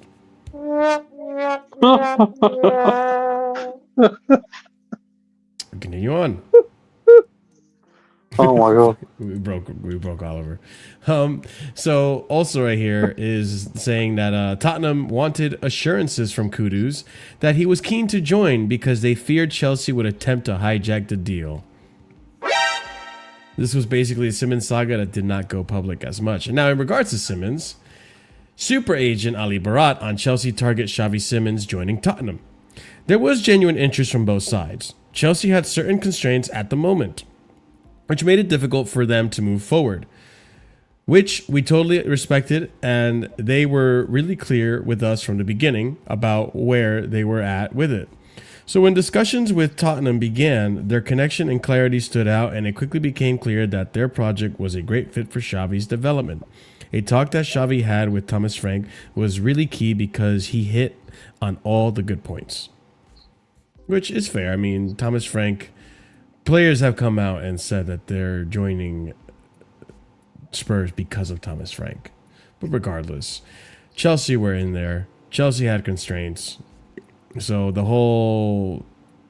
It starts to make more sense as to why it never happened. But I think it's because we were trying to get rid of Jackson, make room for profit, so that we can afford this guy. But... I don't know. I don't know how I even want to feel about it, to be honest. I don't feel like I really cared. I think the way I see it is that they still fumbled. They should have figured something out for this sooner. Or this should have been one of the first signings they made. There was two constraints to this deal. First thing was the UEFA settlement agreement with the net spend. Yeah. So, i.e. selling to buy. The second constraint is our priority of signings. We prioritized other players ahead of him, players that we didn't need. That's what I mean. Like, I feel like if you get Xavi Simons before you even get Gittins, then maybe you don't even go for Gittins. Maybe you don't even go for Garnacho. And I would have been fine with Xavi Simons being our left wing option. And then you work around the budget you have, because that's essentially what they're doing, right? They're working within a budget. Like, we have this much budget that we can spend for this window without breaking the FIFA, FFP deal that we made, the settlement that we had. So you get this guy, now you know how much budget you have to work with. You can still bring in Buenanote. You can still, who else did we get? Then that means you wouldn't. I think I'm a believer that if you got Xavi Simons, early in the window, then you don't even go for Gittins or Garnacho. But I doubt it. I mean, Joe Shields, you know, he's going to get Gittins. Prime, what do you think about that, man? What do I think about what?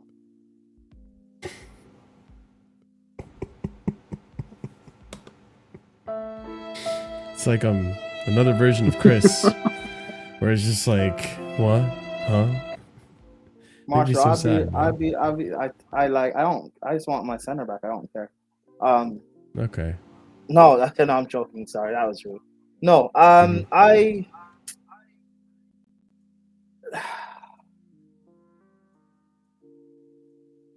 Kudus was another one that we lost out on because of this stuff. To be fair, to West Ham, anyways, I don't care. But to be fair, I feel like this isn't actually a bad deal for Kudus. West Ham, 40 million pounds plus KDH. They didn't want KDH though.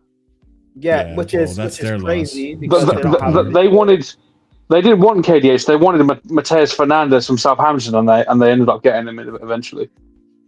Yeah, how's he working out for them? Well, you know, I mean, I don't know about individually, but West Ham are still shit. Yeah. So that's true. Also, Kudus doesn't start for us anyway, so that deal I don't really. Even though I rate, you don't think Kudus starts for us? No, there's no guarantee he starts. No, you're not wrong. And people would have bashed him anyways. Simmons, I think if we had bought him, we would have just ended up selling him in a year or two. I don't. Yeah. However, we do need a 10 because with Palmer's groin injury, because he's shagging too many women, we like. Who knows? Honestly, I'm going to be real. That's just what it is. He just broke up with his girlfriend, and like he broke up with her in the back end of the season, bro. And he's apparently had this groin injury. I think that was fake, bro. That was fake. He was in America. That was fake. He was in America with bitches, bro. Is what it is. But yeah, we brought in Benanote. Maresca doesn't want to use him, which is why he's not included in the Champions League squad. He spent 100 million combined on 2 young. He is now. Yeah, but no, he's only in there because of Isugu being injured. He wasn't. Yeah. That's why. He spent 100 million combined on 2 young wingers, but Neto starting on the left wing. We recalled Gu just for him to still not get any sort of minutes. Like Maresca himself is making a statement by showing these guys just aren't it. And even can you mute Oliver? I got it. And even sorry. You're good. And even the whole Hijacking thing. What he played against Palace, it's the best centre-back performance we've had this season. And he spoke out saying he wants a defender. We didn't get one. And now, I don't know, is he like protesting by just continuously playing Chalobah and Tosin? Like, so he's pulling a Conte? I don't know. Because he's not roughing the boat by speaking verbally to them, even though he's saying things in the media. But in terms of our lineups, he could put better lineups than what we're saying. Like Hijacking should have more minutes than just Palace this season. Whatever people may think of Gittins and what's his name and Garnacho, they should be like Gittins especially should be playing a lot more. Mm-hmm. You can't talk about all these great things about him and Maresca talking about how he's a young player, and I just keep telling him just continuously, beat your man and express yourself and whatever. Yeah, and then you're not gonna give him any sort of minutes. Like, make more use out of what you do. No, this guy, don't think he's a Chelsea fan. Who? Hope we finish outside of European positions. Like, what are you doing here? Think about what you've done. Think about your life. Okay. You are a failure. You are a anyways. failure. Okay. All right. You know where I'm doing though, right? Yeah, I know. You're doing the African meme, yeah. Yeah. You're what am I even thinking? It's like I think Maresca could be using like certain players more and not using others. So I don't know if it's a thing of like not trusting certain players, or is he kind of quote unquote protesting against what's being done or whatever. But like it's just, I don't know, it's just frustrating all around. Yeah, I get it. It is frustrating, and I do want to see the players use more. I mean, and like I said this earlier, right? Like even yesterday, I would have been okay if I saw Tosin and Chalobah back there, because I would have understood, like, okay, we can't keep chopping and changing the center backs, because that's what Pochettino did, and it resulted in us having one of our worst defensive records in Chelsea history. We saw how the center back partnership that Maresca set up last season with Colwell and Fofana started off. It was shaky, and that was part of the arguments I had with, we're not gonna compete for the title because I'm seeing too many errors out the back. And I'm feeling very similar again this season. But like last season, it took a little bit and then it started to gel, and it took a little bit and they started to figure each other out. And I'm hoping, and this is just hope, guys, I'll just be honest, I don't think it's going to happen, but I do hope that if he does, if he is going to be stubborn and he decides to just be stubborn with Chalobah and Tosin, that hopefully they get better together and that they do start looking more consistent, because I'm not liking what I'm seeing. It reminds me a lot of last season with Fofana and Colwell. And I do think Fofana needs to be integrated into the team as well, but I don't think he's ready to play a full 90 as we saw yesterday. So Achipunk's another one that I want to see play as well. Like against Lincoln, I think is a really good chance for both of these players to play, see how they look individually, get Fofana some minutes under his belt, get him match fit. And then the next game against Brighton, we need to start seeing a partnership that is going to stay. Because I don't think this defense isn't going to get any better if we keep chopping and changing. And the same thing goes for the attack. Like, not even with that, but like, okay, you say give Gittins a run of games. Sure, I agree to an extent. I would even say give Garnacho a run of games. Let's see how he looks like. Give him 2-3 games. See how he meshes with the team. If it doesn't work, give Gittins a chance or two. Because I know he didn't have the one good game, but just because he didn't have the one good game doesn't mean he can't have another positive game. And he's going to need to play to improve. It sucks that he's raw. It sucks that we're buying players that aren't ready now. It sucks that we're paying this much for that, right? Like, that's why I'm saying, like, the Xavi Simons thing, I probably would have been okay with, because at least I know that player can give me coverage in that area. And if you did get that player, then we don't have to worry about he's too raw. Oh, how is he going to mesh with the team? I know he's going to perform, but that's just my 2 cents on that. Okay, let's actually, unless you guys want to add anything to that, we can move on to the next segment. Cool. I'll add on the next segment then. Let's talk about what Prime wanted to actually mention, your center backs. And before we do, ladies and gents, almost 50 of you guys are in here. Please, if you would so kindly, smash up that like button, press that like button, click on the like button, because it helps out with the YouTube algorithm. Times are a little slow for news, and yeah, it's hard to really keep talking about Chelsea, keeping it fresh. So I'm doing the best I can in the form of a 3-hour podcast that you're probably listening to in the background or hanging out, while you're doing whatever you're doing. So smash up the like button. Does help out the channel tremendously. Let's go to the next topic, which is the center back pipeline. So this is going to give us a little bit of an outlook and reassure pretty much what I've been saying about what the plan is.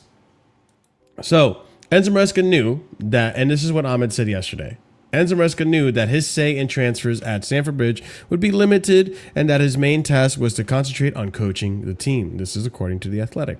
We continue on. Center back is an area to keep an eye on in January transfer window if Chelsea struggle without Colwell, who is out for most of the season with an anterior cruciate ligament injury, according to The Athletic. The Athletic also reporting here that Chelsea will be reluctant to block the pathways of Mamadou Sarr and Aaron Anselmino. It is more likely one of them will be recalled rather than a new addition be added. And then lastly, Bild reporting that Dortmund are already looking into how they could sign Aaron Anselmino on a permanent basis from Chelsea after he impressed on his Bundesliga debut. CP, I'll go to you for this one. Actually, hold on. Did I skip one? No, I didn't. Okay. What are your thoughts on this plan? I think it's negligence, but this is what they're gonna do, so we can't really do much about it. Because I think. Oh wait, I'm sorry. You missed a bit of context. So I don't have the tweet anymore. I think I deleted it. Fuck. All right. Before me and Prime were talking about like financially, the Athletic is reporting that for 25-26, we can't take a loss of more than 60 million euro. Because of the deal we signed with FFP and UEFA. And if we do breach it, we could see potential ban of up to 3 seasons from Europe. And another fine. You know what could help with that? Finding a front of shirt sponsor, by the way. Yeah, we mentioned that. Yeah, we mentioned that for sure, because now it looks like the whole department that's going to be hiring for a front of shirt is gone. They're walking away. We're falling apart here like flies. And it doesn't look like we're getting another front of shirt sponsor anytime soon. No, we're not, because whoever they hired is either incompetent or these guys are asking for too much. Mm-hmm. And how are you asking for too much? How is that possible when literally Etihad are getting 100 million? What are you asking for, 150? How stupid! Like, what is going on? I think I talked to you about this off stream maybe. Carefree Lewis was doing with the Winter Surfer today, right? Earlier today, and they spoke about how actually this is exactly what they wanted. They had a plan. Remember, the plan was first season, Maresca helps to structure the team. Second season is when we challenge for top 4, so this would be our second season. Mm-hmm. Next season is when we would be quote unquote challenging for the league, and that's what it sounds like. It sounds like they haven't deviated from the plan, even though we have, in a sense, accelerated a year before we were supposed to reach the being top 4 part. But they haven't deviated from the plan, because right now we look like the 4th best team. Right? Like we right now, with everything we have, could be right now we look like we're in a top 4 battle again. Exactly. Mm-hmm. Right, and Mamadou Sarr and everything, and us not blocking pathways is once again the mentality of a top 4 side, not a challenging side. I'm not gonna care. Like I said this to you, I think yesterday when I think it was even mentioned about not blocking pathways. So that means Anselmino and Mamadou Sarr have to be the talent level of Saliba. And by the way, Saliba had the nickname of being the Mbappe of French center backs. So unless Mamadou Sarr is the new Mbappe of French center backs, and same with Anselmino, I don't know why we're caring so much about blocking these pathways. How about it? Like, I'm sorry. Next year is do or die. Like in terms of like, if I've had enough with this ownership fully. I'll be very frank with you. So if next season is the season, we're gonna challenge for the league. Okay, let's do it. Then I want signings that show that, or these players that you're gonna bring in terms of Quenda, who has been doing well. Yeah, in terms of Quenda, who has been doing well, or Mamadou Sarr or Anselmino, they have to bang. There can't be any misses. Yeah, no, that's true. Any of these players who are going to be brought into our main squad for Strasbourg or their loans cannot be a miss. This can't be a getting situation. There can't be any misses right now. Next season is no. I don't have time for misses. Mind you, like, especially with the pathway players, I like because you're the ones. Yeah. saying this is the pathway. That's why we haven't signed this center back or done this goalkeeper because we don't want to block the pathway with Anselmino or Sar or Pender. So okay, so they have to do that. And I agree. I mean, to an extent, I appreciate that we're not being reactionary in terms of an ownership and trying to get a player that may not actually fit the mold, like another Sal Niguez or another Kennedy or who knows what. What was the other one that we had under Tuchel? Oh my God, the Swedish guy. He's not even Zakaria. Another Zakaria situation. Like, it's good that we didn't panic buy in that sense, right? Like I get. No, that. we did. We basically got our version of the Sal Niguez in Garnacho because when we loaned Sal Niguez, by the way, that's he had a breakout. That's not really a panic buy though, because we were linked to him since like the January before that. Yeah, it's not a panic buy, but it's the same situation in terms of what the player was because the player, in terms of Sal Niguez, 2 seasons before had an amazing season for Atletico, and they're like, this is coming from our academy, bright young star, and then he fell off for 2 seasons, and that's why they sell and he had a lack of game time, and that's why he wanted the loan with Chelsea, right? So he could gain game time for either getting a high price for us or having game time in Atletico, and that's what we're doing with Garnacho. But instead of loaning him, we bought him. What I don't like is that why not just have these young players here play? You want to take they don't want to they want to I'll be right back. give him enough game time, I'm assuming, because Mamadou Sarr is at least with Mamadou Anselmino, I think is not getting week in week out, but at least Penders and Mamadou Sarr, which are the Strasbourg boys, they're getting week in week out like games, right? And they're probably challenging for a top 4. I know, but and in Europe, in a side that they could win. Our aim, or their aim, is for us to do the exact same thing, which is challenge for top 4. So I'd rather be seeing Mamadou Sarr. No, but their product thing is, these players develop because next season, when these players come in, it's supposed to be when we're supposed to challenge for the league, right? That's why I said their timeline.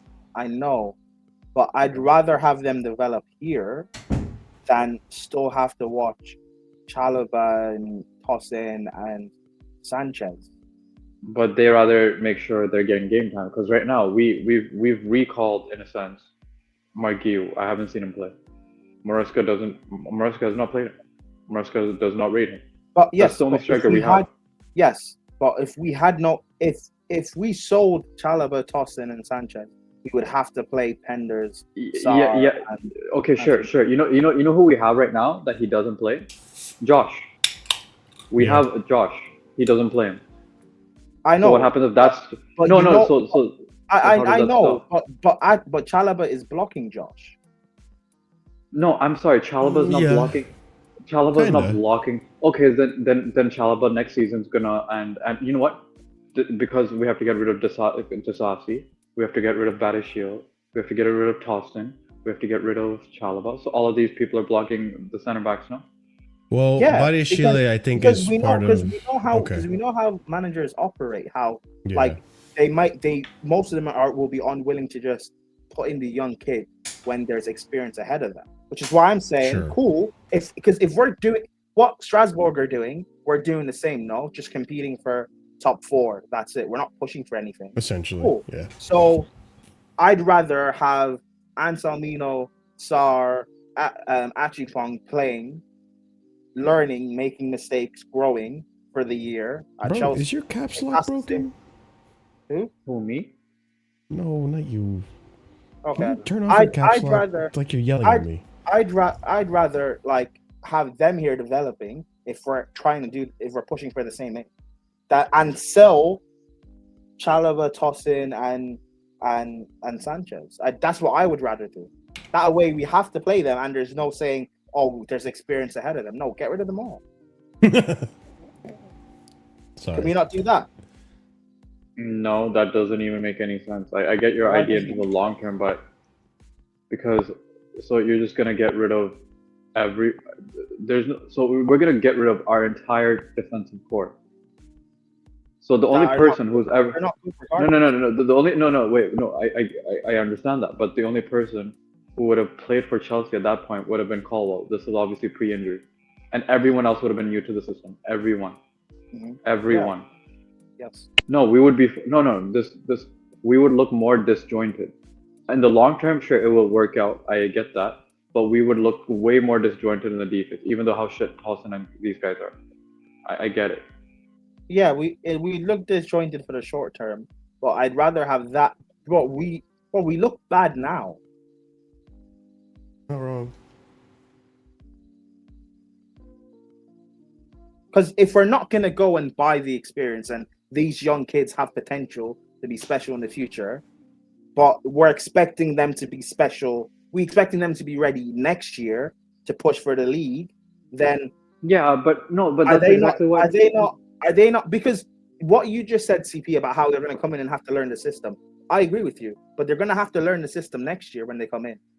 Because yeah, but no, but they'll look at exactly what happened with Arsenal. Saliba was on loan for Saint Etienne even after the bottom for 2 seasons, even when they were shit, even when they were 8, even when they were getting battered by us, he was still on loan, and then he came in and integrated right away because of how good he was.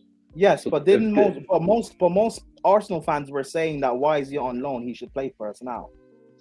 Yes, but then in a sense, you could say that Arsenal, the organization's being vindicated because the second he walked in, like game 1, he looked the best center back, especially in that first season because he was better than Gabriel, who's been better the past 2 seasons. But can't you make the argument that at Arsenal it's a little different because they're not necessarily trying to play out the back like we are here in our system?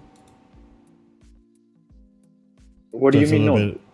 Arteta's first season was Saliba's first season when they were 92%. Oh, you're talking about Saliba. I thought you were talking about Mosquera. Sorry. Yeah, no, I'm talking about Saliba. That's when they were doing possession, high intensity. We're fucking gonna outscore everyone, no mercy, ball playing football. Okay, no, that's fine then. Because if next year is when they're expecting that we should challenge, will these kids be ready for next year? They have to. That's what I'm saying. They have to. Because Penders, I actually rate. I rate highly. I've actually done research into him. I rate this guy. What I've seen from Penders so far has been pretty impressive. Yeah. Star, I've not focused on, so I don't really know. And Anselmino, I've not watched at all. And I know he's at Dortmund, but is he not injured right now? He's currently injured, yes. Let me look up what his injury is. Great. Aaron Anselmino, transfer market. Right now. Oh, come on, dude. Sorry, folks. Bear with me 1 second. Injury history. Currently out with a muscular problem. I don't know. We're going to bring in these young kids next year. Yes, they may have developed up at like major levels in this season, but they're still going to have to come in next year and have to learn the system. Under a manager, by the way, that won't play players consistently until he trusts them.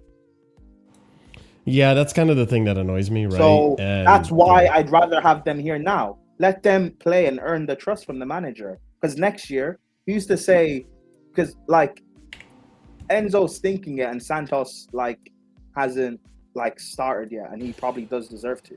So he used to, I don't know. If anything I'm saying makes sense, let me know. But it's just my thoughts. No, it makes sense. No, it makes sense. It's just I feel like there's a few nuances. Like, for example, in Mamadou Sarr's case, it came out that Mamadou Sarr was the one that requested to go to Strasbourg, right? Like it was like it was a Santos situation all over again. And I think he wanted to go to Strasbourg because he knew he was going to get starting minutes. He's a starter right now. He's vice captain. And European football and starting week in, week out. That too. Oh, exactly. So that then goes back to my point of if we had just got rid of Chalobah and Costin, then we would be able to play Sarr week in, week out with Koval. But this before Koval got injured, obviously. But it's also like the second thing I was going to say, like, for example, Anselmino. I think it also comes down to the gaffer, the coach saying, like, this is the team I want to go out this season with. Let these other ones develop. You think it was Maresca that said that? I think Maresca has a say in it. I don't think he directly said, like, no, send this kid away. even though he does have that power as well. Yeah, no, that's what I mean. Like, it was Maresca had a voice on that. You think that, like, was him saying, I'd be cool with Tosin and Chalobah and Fofana? Because, okay. You know what? I'm just gonna. No. It's not you. Hold on. I see a foul play. I haven't done this in a while. I see a foul play in the chat. 26-27 summer window. We need to get Doku as market opportunity signing. Who said this? Hold on. Next foul, tic tac or tactic. I'm timing you out again. That's wild. It's a wild statement. That's why you're getting a yellow. I hear it. Bring him in. Get the fuck out of here, bro. I hate. All right, Ahmed 2.0. Wait, you calling me Ahmed? Oh, okay. Yeah. The racismo is the Doku Nation continues on. It's spreading. Is it because I'm African as well, like Ahmed? Yeah. No. What's the sound? Dun. Is that the sound? No. Wait, what? This one? No. This one. Yeah, that sound. Yeah.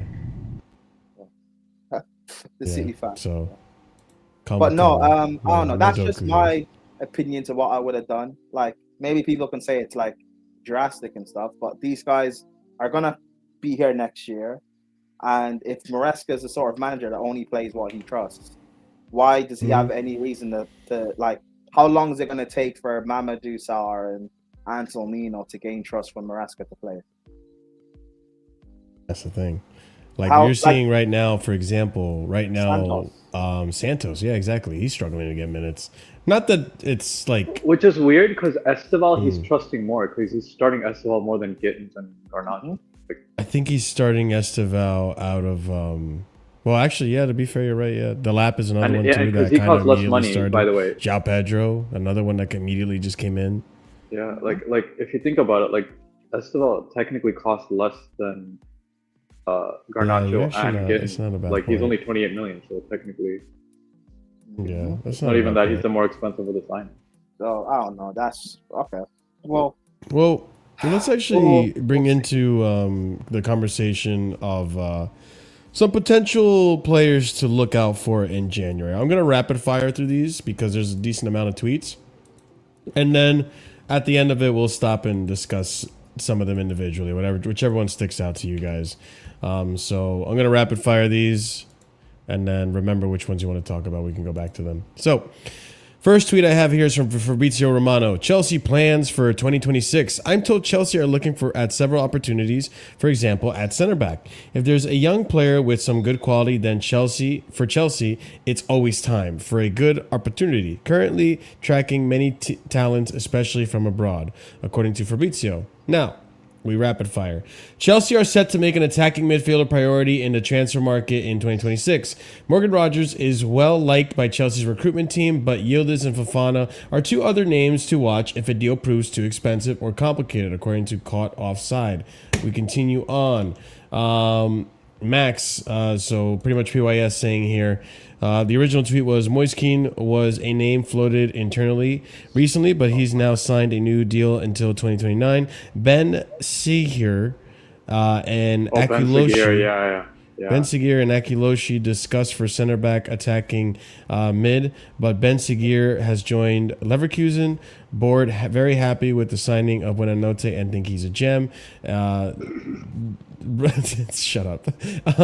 PYS saying here, as exclusive revealed at the time, Chelsea discussed Ben Seghir, but he chose Leverkusen, now being backed by Santi JFM. Malik Fofana, yeah. Leon star Malik Fofana. There was interest from two clubs, Chelsea and Liverpool, but ultimately nothing concrete. I've considered a transfer, but now I think it's more important that I play a lot, and that has to happen at Lyon. But I still have some progress to make. Fermin Lopez. So Fermin Lopez came out and said, my intention has always been at Barcelona for many years. I never had any doubts. There's always been speculation. I've always wanted to be here, and I'll fight to be here for many years. He also came out and said, according to Simon Johnson, This news came out that Chelsea still have funds available for them to do something should they need to do in January transfer window. The £40 million euro bid lodged for Barcelona midfielder Fermin Lopez a few days before the deadline and opted not to pursue it was not spent elsewhere. Chelsea offered €40 million to sign Fermin Lopez. That money was never enough to be was never going to be enough to convince Barcelona. From what I'm told, Chelsea sent the bid even though they knew that the deal was almost impossible because they really wanted to make the player feel that their interest is concrete. They really believe Fermin would be perfect for what they're building at Chelsea, according to Fabrizio in the Here We Go podcast. On Buonanotte, Graham Bailey came out and said that about the move to Chelsea. Is it ridiculous that he chose Chelsea? If he plays 10 to 15 games, he gets a permanent move to Chelsea. Oh, hell nah. Interesting. Oh. We continue on. Graham Bailey also reported that Chelsea... Real quick. Let me just remember and I'll go back. Chelsea and Aston Villa sent scouts to watch Ecuador international break, and they are looking for a highly rated central defender, Joel Ordóñez, who plays for Club Brugge currently. Mark Gahey. Chelsea are not considering a move for Liverpool target Mark Gahey in January, despite the lack of center-back depth, according to Team Talk. Now, I'll also say this. There is a release clause. Maybe this Grok thing says it, actually. Okay. Well, just so you guys know, Chelsea have first dibs on any offers for Mark Gahey that they can match. So they have matching rights, and they also have a sell-on clause. So we will be tied to this transfer. You best believe that. So I'm saying it right now. So don't be surprised if we're going to be linked with him again in January. Also, rumor from Miguel Delaney saying that Manchester United are considering a January move for Romeo Lavia from Chelsea after failing with the ambitious approach to sign Carlos Baleba this summer. And then lastly, Chelsea are stepping up their bid to sign Adam Morton in January, according to Team Talk. Take that with a pinch of salt, but that has been said before as well. Okay, I'm going to go back to the Buonanotte thing because Prime, looks like that one caught your attention. What's up? What did you want to ask in regards to this? No, because I heard you do the sound thing. If he plays 10 to 15 games, he gets a permanent move. Is that in his contract? That's why I played the sound, because it's like, wait a minute. I thought it was just a straight loan, not a loan with an option. Or even an obligation for that. So that's where things get a little confusing. And this is Graham Bailey. He's not like... he's a decently reliable source. It's not like he's just going to come out and make up pish posh. Interesting. Okay. My bad. Sorry. No, it's fine. CP, it sounds like you're really against this. We are a joke club. It's not Buonanotte. It's everything you've said during this fucking rapid fire fucking hosing of a shitstorm. So why are we looking for 10? Because I thought, wouldn't that block up Kendrick Pius's pathway? Also, why are we looking for center backs? I thought we had 2 center backs in Anselmin and Sarr. So what about their pathway, or whoever the new signing is? Wouldn't Mamadou Sarr and Anselmin block his pathway in terms of this Ecuadorian care, or if we sign Mark Gahey, he would be blocking? None of this makes sense. So you're telling me we're looking for defenders while we have 2 young defenders out on loan who we're worried about blocking pathways for. We're looking for a cam, but we have one in Kendry Pius who literally plays as a center attacking mid/right mid, like very Cole Palmer position as we have him in Strasbourg. So then why are we looking for a 10 then? So I'll say this. And then on top of that, if you're telling me the Buonanotte thing is legit, then what's the point of Kendry Pius once again? But that means that's 1 game down. Buonanotte has already played. 9 to 14 more to go. Sorry, go ahead, Marshall. No, I was just gonna say, like, the Pius thing is a little different than Santos, because I have yet to hear any tweets or rumors like I did against Santos, where, like, I don't know if you remember, before Santos came to Chelsea, there were tweets coming out and saying, like, oh, Chelsea could sell Santos, and then they came out and denied it. Like there wasn't any rumors coming out about like no, the plan is long term. Like I remember Fabrizio constantly coming out and saying like they have a long term plan with Santos, and it turned out to like right now it turns out to it seems to be true. I think Paez, whether you guys in chat or you guys in the panel like it or not, I think he's up in the air whether or not he stays at Chelsea or he gets sold. And I think it's very, very heavily reliant on how he performs this season at Strasbourg after not having been playing football internationally or just football in general for like the last 6 months prior to that. And the funny thing is, it's also partly their fault that he hasn't been playing that. Because they're the ones who called him in January. Which is their incompetence once again. Whatever. It's kind of to do with the season and how it goes there. It's weird. It's like it's weird because then isn't the South American like Ecuador's season, right? Like isn't theirs similar to Brazil's season? Like yes, it is. That's why I'm saying. So it doesn't different. No, it's just very similar. So I don't get this nonsense about Brazilian players join us in the middle of the season all the time. Mm-hmm. That's the same with the MLS, by the way. Petrovic joined us in the middle of his MLS season. Mm-hmm. So that doesn't make any sense to me, and I agree with you. This tells me everything about Henry Paez. It seems like that's a sale.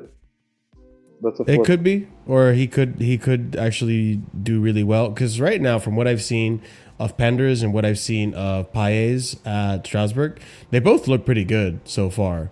I do need to watch more Strasbourg games and watch them closely so I can like really get a proper analysis on it. But like from what I've seen, the short clippets here and there, like they've looked like they've been pretty impactful for that team and are helping them out. Actually, I think they played today, didn't they? Did Strasbourg play today? They did, and they won 3-2 against Paris FC. Oh, okay. I believe it's on. No, no, it is. It's literally Louis Vuitton. The people who are the owners of Louis Vuitton bought Paris FC. So let's see. They won this game. They won their last game against Le Havre. They lost to Monaco. This is just in the league. They beat Nantes, I should say. Yeah. They beat Metz, drew to Mainz, so they only have one defeat so far this season, which isn't that bad. Yeah, it's 4 clean sheets in a row, or like 4 undefeated and like 2 clean sheets in a row. They're doing pretty good in terms of their season, so that's something to keep an eye out for. Who scored again, by the way? Oh, for today's game? Yeah. Do you have a fantasy Ligue 1? No, don't. Paez scored, Doué scored, and Emegha scored. Yeah, I'm asking because we basically signed Emegha, so I'm asking how he's doing. So we'll talk about Emegha today. I have a little clip of Emegha in today's show. But another one, I actually want to ask you about this one because I don't even know who this guy is, to be completely transparent with the you. Ecuadorian guy? Ben Seguir. Oh, okay. So Strasbourg tried side. Leverkusen. Prior to that. I'm forgetting. We Strasbourg actually tried signing him in the summer because he's like the new hot left wing talent in terms of like he's not Yildiz hype yet, but he's basically like Yildiz before his first season in Juventus. Like that's kind of like the feeling of Ben Seguir right now. Okay. In terms of his potential and how he's doing. So. Did we fumble this one? We kind of did. He wants more game time, which I get it. It's okay, fine. So... Like we can't sign every like honestly, Strasbourg seems like when I used to be a manager of a championship side, make them have 10 million in budget and just sign all the potential young players who turn into ballers in like 2 years and I'm challenging for the championship. That's what they're doing basically, right? So he's like a signing miss in terms of that, but we already have so many like young players already in Strasbourg, so you're gonna miss a few. Like you literally can't sign every single young talent to ever exist. No, and I get it. That makes sense. I rather I'd rather that. Yeah, you're right, Chris Pursuit. I mean, if that's the case, then yeah, it is what it is. Okay, well then let's actually go on to the other player that I actually mentioned in this clip, which is Emmanuel Emegha. So let's bring up the tweets I have in regards to him. I actually didn't make it a segment thing, so I'll fix that in a minute. But right here. So Fabrizio Romano saying that Chelsea regard Emmanuel Emegha as a striker capable of making an immediate impact in the Premier League. The signing is seen as a sporting decision rather than a trading move, with the club showing full trust in the player. Chelsea will decide in the next months whether they want to bring Emegha into the squad in January or next summer, with both being possibilities. Juve were one of the clubs interested, as well as Aston Villa and Bayern Munich early on. So another thing I wanted to mention on this too, it looks like he's out of favor with a select few of the fans at Strasbourg as a result of this move, by the way, which I do feel bad for him. Yeah, they want his captaincy stuff. Yeah, I get it, but at the same time, like, come on now, like, he has the right to make a move if he wants to, like, if it wasn't Chelsea, would you have reacted the same way if he had gone to, like, the Juve or Aston Villa? Like, no, but you know why, it's Chelsea. Yeah. So it's unfortunate that he had to, deal with the brunt of that. But CP, what do you think about this striker? Have you kind of, because I feel like you weren't that sold on him last season, but I feel like maybe now you turned around on it. Not fully, but if he's our third striker and we're playing, it seems like almost a two-striker formation, with João Pedro being like a second striker and Delap being the first, then he's a good backup or even starter to replace Delap. He is way quicker than Delap, especially in transition. Like, great job in terms of that. His finishing is still not the best, but hey, he could be developing this season. He scored 2 goals in 3 games now, I think, for him in the league. I can look it up. Yeah, he scored 14 last season, but he missed some pretty major chances. He even missed one, like, I think last week too, to be honest. 2 goals, 1 assist in 3 games. Yeah. So yeah, he's like people are, when I ask Steve, because obviously he watches way more, he's saying it's basically like a baby. If you wanted a literal baby version of Isak, that's what he is. In terms of tall, lanky, very quick. Obviously finishing is not close to what Isak was, but in terms of that build, he's that. Do you think he would be ready to have a? Because I've seen him play and he does look a little raw. I don't see the description you mentioned, but I'd have to watch him more, to be honest, this season. No, he's quick. He's definitely quick on the transition. It's just his finishing is not good. He's very tall and lanky. He's not also, just like Isak, he's not amazing in the air. He's okay. He's a good backup to alternative striker, so I don't mind it. But Brian, do you have any? Oh, go ahead, CP. Sorry, I thought you were finished. No, I'm saying obviously if we're challenging for the league, then we need to do better, but not too bad. It's not the worst thing in the world. Yeah, I mean, Prime, what do you think of Emegha? Do you have any opinions or thoughts on him? I don't know if you've seen him play at Strasbourg a little bit this season or last season. What do you think about him potentially coming in January as a third option striker?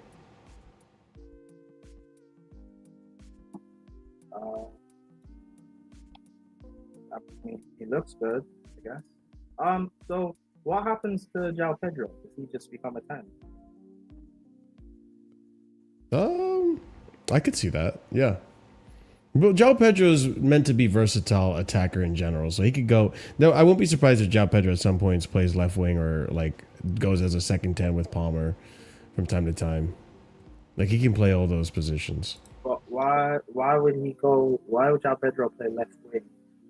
Because he's played there before. Like, it depends on what we're trying to do in the team.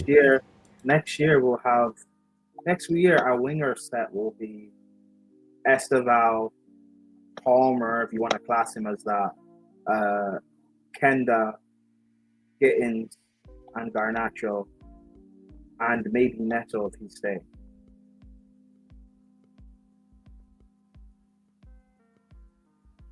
I mean, And then rotation purposes, I don't know. And Paez is probably coming back here as a 10. Yeah, If he comes he's back. I think he's a Omega. So that means No, what? well, he's asking about what happens to João Pedro. Oh, if dude, Emegha he's second comes in. striker. He's second striker. He's Like even as a second 10. striker right now. Yeah, What? he kind of plays like a 10. You He's mean, like this. meaning You know, he drops in.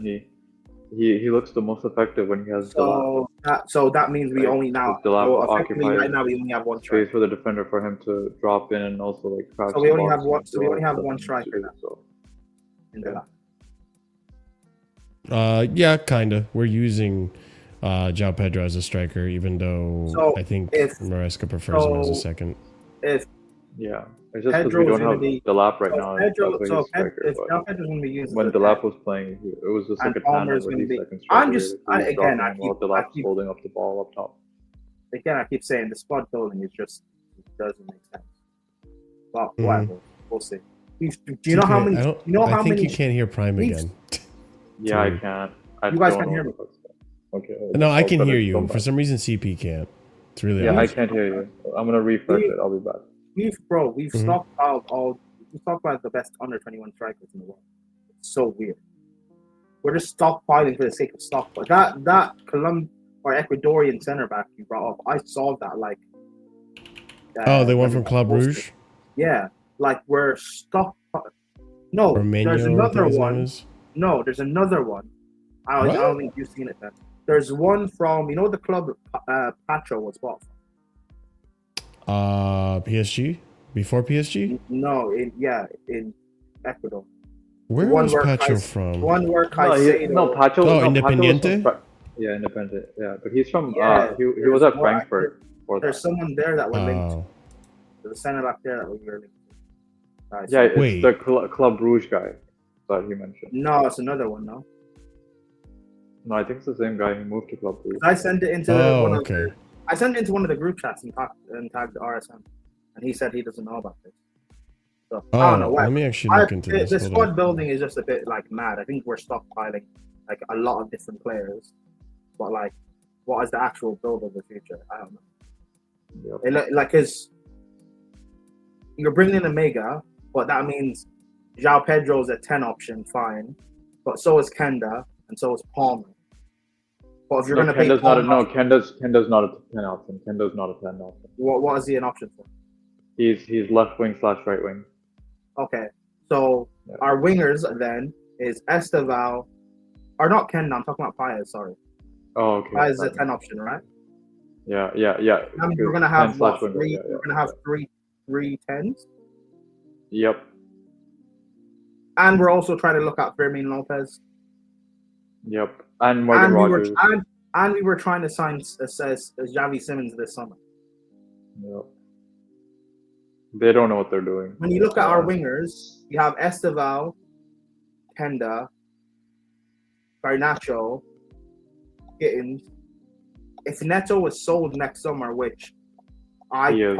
actually think is happening, Garnacho will be Yep. our most experienced Premier League winger. You guys think Neto gets sold next summer? Oh yeah, hell yeah. Yeah, wouldn't Wow. surprise me. I don't, Yeah, I don't know. No, not because he's bad. It's because of the way the squad is being built. Certain people have to leave. Oh, I If see what you're Quenda, saying. yeah, because you're not selling Garnacho, you're not selling Gittins, especially after him right now his start, so he's not getting any profit. So then who do you have? And then you have Kenda coming in next season. So you got. You don't think four- it'd be like a similar Plus, approach the how way- they're and doing? plus, the way this board operates, you get 2 years to impress. Neto hasn't let up anything really. like he has an amazing Club World Cup. I'm not gonna lie, but Sure. besides that, it's not like. So unless I think the world Neto on him. has an amazing season, then yeah, Yeah. he'll be gone. And also, if we're just keeping it real, Kenda and Esteban are better than him right now. Yep. Yep. I can't. I remember that that you added RSM at some point with something. I'm trying to look for it and I couldn't find it. So. Are you in the group chat? The surviving? Yeah. No, not that one. That's the group chat I added it. Okay, I thought it was another one. I swear I saw something. Well, doesn't matter. All right, let's get into something that I think we're all gonna agree on. Maybe we don't. I think it's gonna be interesting, but I can't believe that this is even being discussed right now. I think it's really odd that only now it's being brought up when so many people brought it to attention. So many people done the same thing. And Varna, you nailed it on the head. And we're going to talk about the bomb squad because apparently we're mistreating them. Okay, let's read about it. So the PFA are in talks with Chelsea over the handling of squad outcasts Raheem Sterling and Axel Disasi. This is according to BBC Match of the Day. We continue on. Simon Jordan's had this to say. Raheem Sterling had an opportunity to create a new narrative about himself, but did nothing. Did nothing, particularly for Chelsea, to justify the £48 million transfer fee that they paid for him. Nothing to justify the $300K a week he's on for Chelsea, besides a history of his performances somewhere else. He can compromise himself out of a contract and be prepared to accept less money. What's he doing now? It would seem, is saying that the money side of things is more important than the playing side. I don't disagree.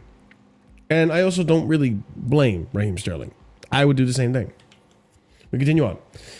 PFA chief Maeta Malongo has personally intervened to ensure Raheem Sterling and Axel Disasi are given optimal training conditions ahead of likely Chelsea exits in January. Told PFA are satisfied after talks with CFC, but will monitor the situation. It's very, very strange behavior. And then Sky Cava came out and said this. Raheem Sterling and Axel Disasi are not always training on their own at Chelsea. They also now train with a younger group of players when possible. Excuse me. Sterling posted a picture on social media this week of a nighttime training session, but that is something that happens very rarely.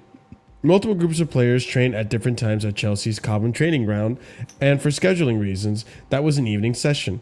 It is in everyone's interest for players to be in top condition, so it will be easier for them to move to new clubs when the window opens again in January. They are not training with the first team squad because the sole focus of the first team is to prepare for games.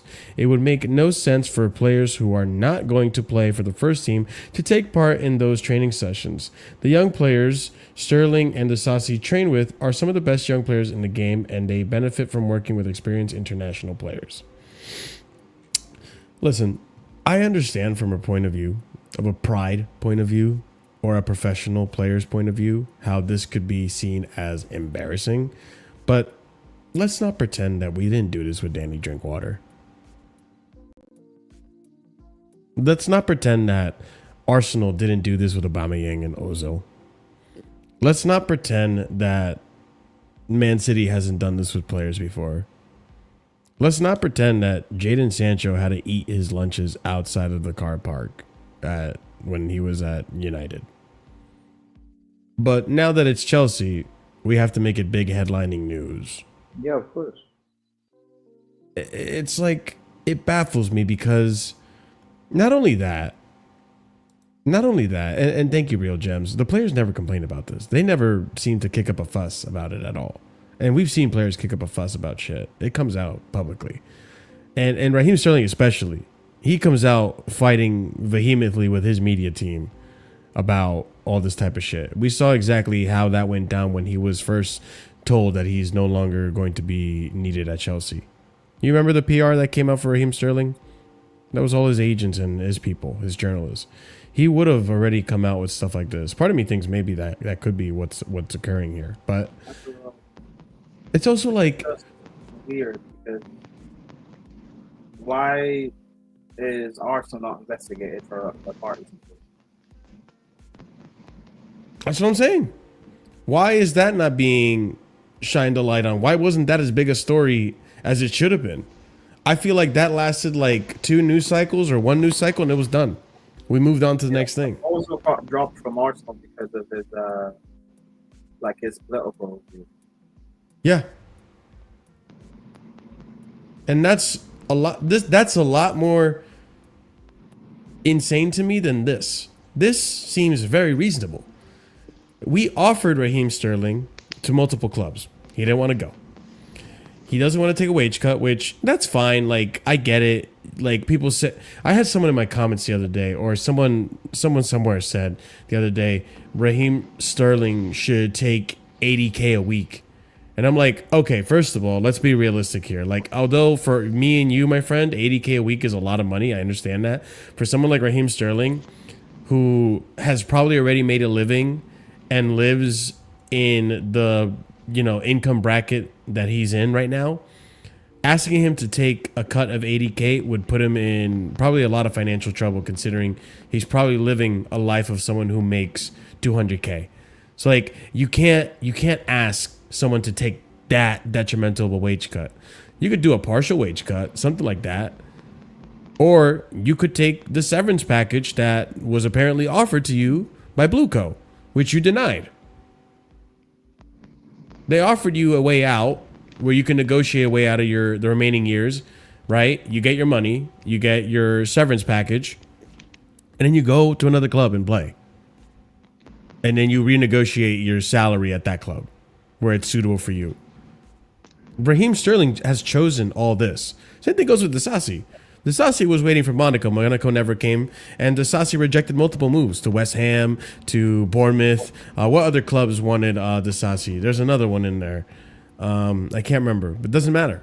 Point being is that these players denied wanting to go to a different club and go to make a different move. Not only that, I'm sorry, guys. If I got paid 350K a week, or 325K to be exact, like Raheem Sterling, if I got paid 225K a week to train and stay in the best shape of my life, I would be so fucking happy, because that's what, 2-3 hours out of my day. The rest of the day, I can just hang out with my family, work on personal projects, invest in my home, invest in my investments. Like, it gives me so much time in my day to do other shit whilst I am maintaining myself in the best shape of my He gets life. to spend time with his kids. That was the main reason he wanted to stay in London too, right? So there 100%. you go. You got all that money and you get to spend time with your kids, dude. Let's go. Mm-hmm. I mean, and I agree with this, by the way, Chris Pursuit, which is why, like, even if you take into the world, if you're earning, 350? If you're earning like 350K a year working for people, why would you take the pay cut for 80K to work at? That's an insane pay cut. A different, like a lesser, like, because you're basically putting yourself in a completely different tax bracket at that point. Yeah. So, like, as much as I want them gone, and I think they eventually will go, whatever it is, what it is. Like, and the thing is, Chelsea are not even necessarily doing anything wrong. It's not like with what United did with Sancho and the likes, where they couldn't even eat in the same area as anyone else. Like, that is. We literally just had Garnacho in our team, who was an outcast. That's crazy stuff. And the thing is, what United did, they're within their right to do that, to be fair. I don't even think it's wrong. I think it's crazy, but I don't think it's wrong.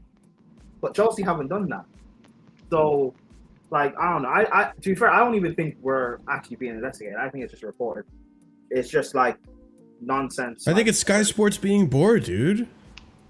Bro, what do you got against Chelsea? Someone tweeted out, a Chelsea fan tweeted out, because of what happened with Chelsea against Fulham and a backlash from that a lot of things will start going against us from there.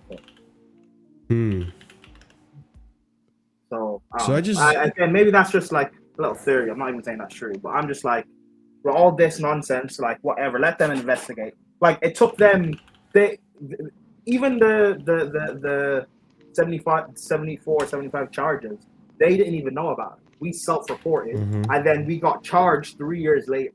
So the Premier League are incompetent regardless. So let's see what they're going to try and find. Who cares? Like, Sterling and Disasi are being treated well and being paid all their money. Ooh, Chelsea. No one cares. So I'm looking it up right now. Let's see. So 80K a week in a year is 4 million, roughly 4 million pounds a year. 325K a week. This is No, he's earning. Yeah. So no, think of it. Every 16, 100K 17,000 a year, pretty much. No, 17 million. So just 17 million. I just do like this, Marshall. Every 100K is equal to 5 million. So if he's earning 300 at least, okay. so that's 15 That's good to million, know. right? So that's how you usually do it. So yeah. So he's earning So- at least bare minimum 15 million. pounds. You're asking him to take pretty much I'm so bad at math. 13 million less dollars, Pay cut. less pounds a Yeah. year, Yeah. And which is a lot Sterling of is the millions. type of guy, like, it's not, even forget his lifestyle. The amount of money he is, like, he's paying for other people. Like, Yeah, I know. the type Yeah, of that's the thing. person Sterling is, the type of background he comes from. He's a very Isn't he- charitable guy. Is he not Jamaican? Like, Yeah. there's so much his money is going towards that, like, people just don't understand. It's not worth I him think- taking that pay cut. Was it him or Rashford that was criticized because they bought their mother a house? It was Sterling. Sterling. Sterling. Sterling bought Yeah. his mother a house, and Foden then did the same thing, and Sterling was criticized. It's yeah, ridiculous. We don't know why, but you know. Well, yeah, we know why. So it's just like, again, like anyone saying he should take a pay cut, like it's not that easy. And if I were Sterling, I don't blame him. Like, genuinely, I don't. I'm not even looking at him as like a leech or a snake. Like, that's Chelsea. Chelsea fucked up by giving him that contract. And the thing is, And even in, yeah, go ahead. he could get that money abroad. He can get that money in Saudi. Yeah, and he doesn't want to move abroad. Sterling's a family man, so he doesn't want to take, Yeah. for whatever reason, his family, he doesn't want to take his family abroad, or they don't want to go abroad. And so, Yeah. whatever, it makes sense. So, It makes sense. So, people hating on Sterling, I don't really get it. Like, it's not like it's Sterling's fault. It's the club for doing what they did. That was one of the first big signings, and we made mistakes on that one. And at the end of the day, I also don't necessarily fully blame the club at this point, because they're doing everything they can to get him out, and he's got his lifestyle that it's shitty. It's shitty. He does. What I will say is, like, if I were Sterling and I really wanted to play and I was ambitious about playing and getting back into the World Cup and all this and that, mental health, then take the severance package or negotiate a severance package with the club, which you were offered according to rumor. Take that, because at least that'll give you a good lump sum of your money. You won't lose like 15 million, but you'll get a good amount. And you can find another club from there and still have a decent wage or salary with that money that you're getting weekly there. Like, it's not, we're not torturing these guys. We're not shackling them and forcing them to do this. So please, Sky, give it a break. Seriously, it's ridiculous. Any other thoughts? This also goes for Disasi, by the way. And Disasi's on a lot less wages. He just didn't want to move. Nah, he wants to go to Monaco, right? He just wants to go to Monaco. Well, that's the only one that was interested in. I mean, to be fair, I'm sure. My mental health would be amazing on 10K a week, by the way. I don't think it. I'll be real. I don't think it would. The amount of, like, and me, like, knowing the sort of, like, person you are, and the fact that you care about your family, knowing the amount of people, if you earn that much money, the amount of people you would be supporting, both in America and back home, like, I don't think just 10K a month means that you're perfectly fine mental health. It doesn't mean that. I get what you're saying, but at least, like, 10K, like, let's just say I had a universal salary of 10K a week. Yeah. Okay, let's put myself in Sterling's shoes, right? If I was a football player earning 10K a week, I would be pretty happy with that, because I think that would be enough for my family here and back home, right? Like, I think we don't have to live super luxury, right, to live comfortably on 10K a week. Because, like, even here where I live in Jersey, you can live pretty comfortably around 80K a year. So for me, that would be great. That would be living comfortably. I wouldn't have to live super luxury or have gigantic mansion or whatever the fuck with a gate and everything and a personal chef. Don't need that. But that would be enough for me and my family. And on top of it, like, I'm sure it would give me time to focus on myself. Like, and I would fix the mental health aspect of things through gym, through just, you know, being as healthy as I possibly could and all that. Like, it'd give me more time to do that. Yeah, so but I would be happy. Yeah, but also, okay. Now also add to the fact what Sterling's gone through. The media pressure and shit. Yeah, that's a lot. So that's what I mean. It's not just like there's a price you pay for it. Yeah. Yeah, and honestly, it's a price you pay for everything, really. So, but I'm not Sterling's biggest fan. I'll rate him, but like, I don't know. Like, it is what it is. I just hope they both end up like leaving or whatever. But you don't have to see idiots on YouTube. I mean. He said idiots like me on YouTube. Which, by the way, even if I was earning 10K a week, I'd probably still do this because I enjoy doing it. You know, like, I don't get paid, like, significantly that I can live off of this. I just like talking about Chelsea, which is why I can easily do 3 hours shows like this about Chelsea, because I like talking about Chelsea with other people and gaining perspectives, and I like asking questions. So I always like to see how people, you know, see things, even though I don't disagree or I don't agree. And I like to defend players who I feel like are very unfairly criticized at times. When Sanchez leaves, I hope he leaves.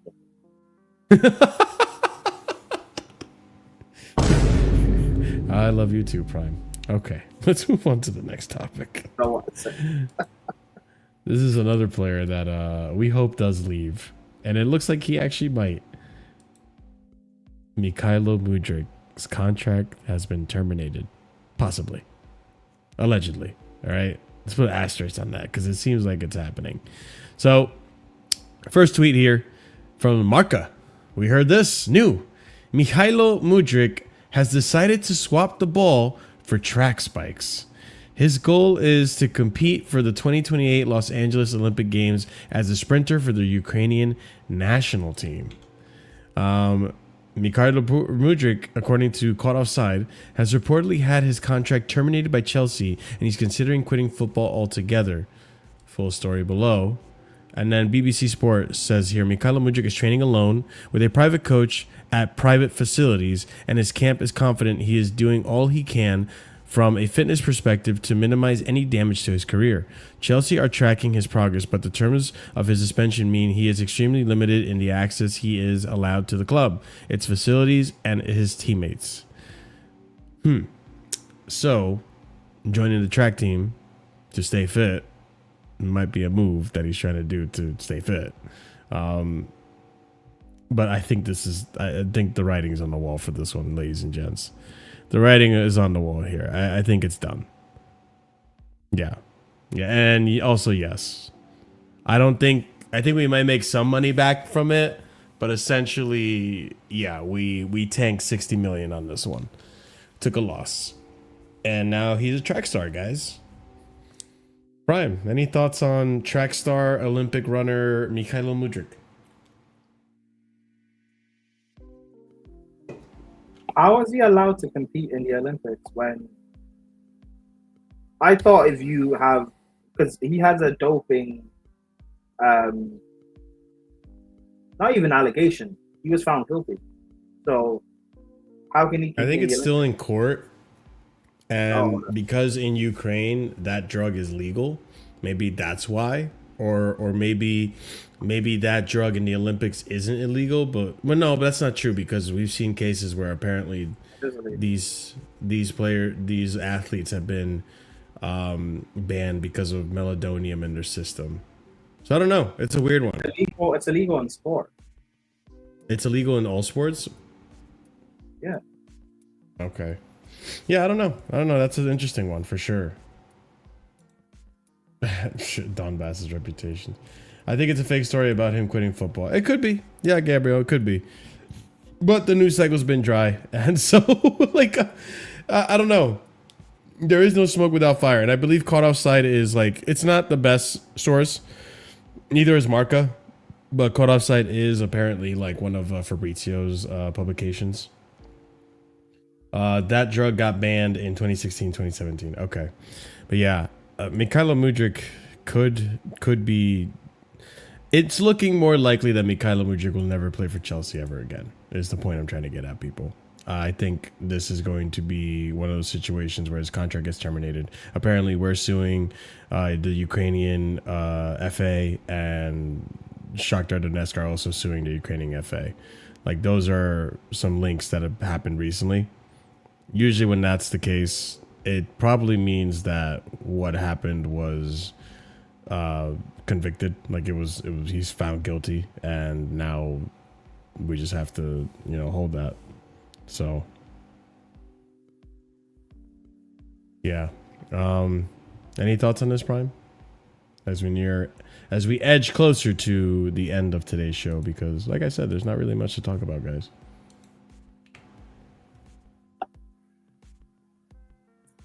We got rid of Mudryk before we got rid of these guys. I mean, Mudryk was one of the ones, right? Like, that had to go. So it's not like I don't think there was an order for this, right? Did you have faith Mudryk was gonna be something? No. Yeah, I lost faith a little bit ago, so I ain't gonna lie to you. I never had faith. Bro, this fan base passed up his debut because he came off the bench and he cooked Trent. Everyone cooked Trent. Well, it was Milner. It was Milner as well. No, it was Trent. That was at right back. No, but Milner was there too. I think Milner got subbed in. All right, old man Milner and Trent. Okay.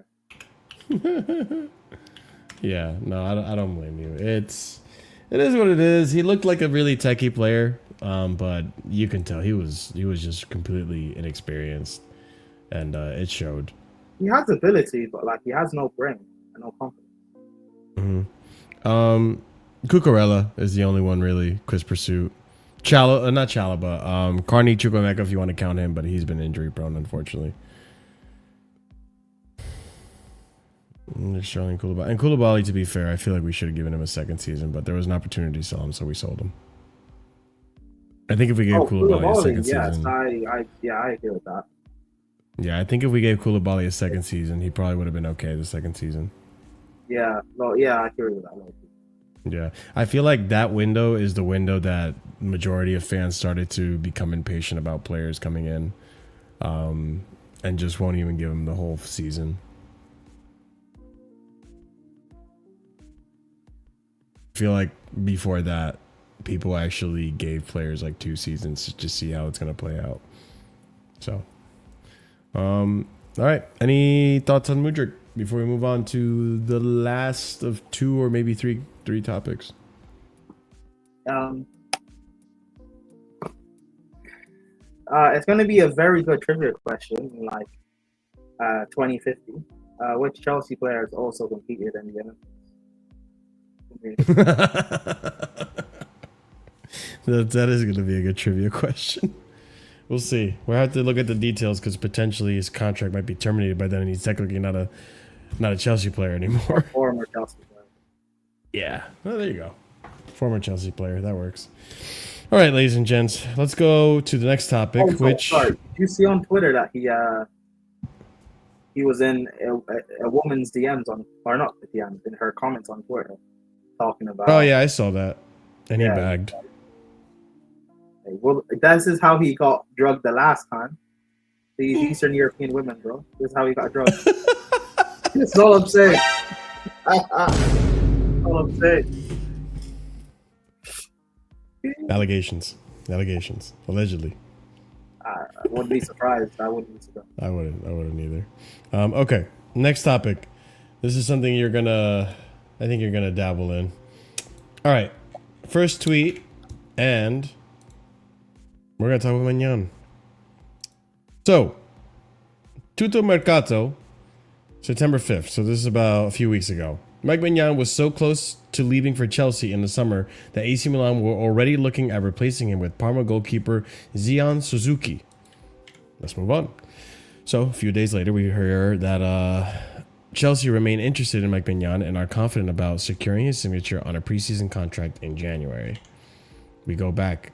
Gazzetta dello Sport reporting that at the beginning of the summer, Chelsea put Maignan at the top of their list for goal and seriously considering bringing him to the Club World Cup. For a week, it was thought that the deal would be worth around 18 million euro would be enough to be finalized. Yeah, Donnarumma was 5 million, right? And not Maignan. Maignan was 18. What do you mean? I don't remember.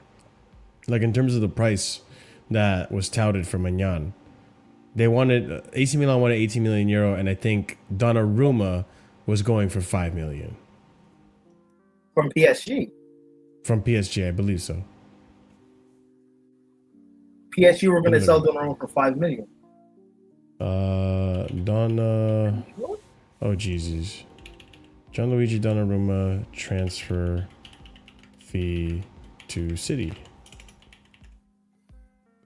Donnarumma was around 30 million euro. Okay. Yeah, So it was Maignan transfer fee, not to City, to Chelsea if he ever decided to go. All right. Was it not like $21 or 25, something like that? No, I think it was around 18 million euro. Chad, No. you can definitely help me out on this. No. We wanted to bring it down to 18. But their AC Milan's price tag was like 21 or 25, something like that. Okay, Maignan to Chelsea for 18 million euro. AC Milan targeting Mal Savor as a replacement. This is 4 months ago. Interesting. I'm trying to look at this. Let's see, AC Milan. Maignan is open to move to Chelsea. Chelsea could sign Maignan for just 25 million pounds. This? That was his price tag, and then we wanted to bring it down to 18. Okay. Interesting. Because someone was telling me 5 million earlier, so I don't want to get gaslit into thinking Maignan was out there for 5 million if he's not. Bro, if Maignan or Donnarumma are out there for 5 million, like I would know. I'd be going crazy. Yeah. Graham Bailey says the fact is they still want Mike Maignan. They'll be able to sign a pre-contract in a matter of weeks. And he's talking about the January transfer window. Graham Bailey's coming out with this now. A more reliable source. Listen, I said it here, guys, and I'll say it again. The reason I gave the window initially a 6.5 out of 10, I think a big part of it was the goalkeeper situation. You could have kept Petrovic. You chose not to. You're persisting with Sanchez because you want to give Penders a chance. But then you were interested in Maignan, who is a clear upgrade to Sanchez. You could have potentially sold Sanchez because there was interest out there. And you could have upgraded with Maignan and still had a steady line where you don't have to immediately push Penders to the limelight and have like a steady transition of power there. I never agreed that we shouldn't have gotten a goalkeeper. I always wanted Maignan. I didn't want Donnarumma because I think Maignan provides me equal save quality that Sanchez can do. Maybe better, maybe worse, but I think just about equal. Maybe just a little bit better, in my opinion. And on top of it, he gives you everything else that you would want out of a goalkeeper, which is claiming the crosses, the passing ability. The passing ability being the number one thing that we need. I think this profile of keeper would fit us the best. But you didn't go for him. And we couldn't agree a deal. Hold on. Ladies and gentlemen, let's cast this fraud out. So, why did you want Donnarumma? Why didn't I want Donnarumma? Yes. Okay, let me clarify something. I would take Donnarumma, but I would have rather have just gotten Maignan over Donnarumma. So at that point, I just didn't think it was worth the money at that point. Like, I'd rather not pay 30 million euros for Donnarumma if it's only going to mean the shot stopping improves. Because I need more than just a shot stopping. Yes, he's an improvement on Sanchez, but he doesn't improve on the other things. Just the shot stopping. I disagree with that.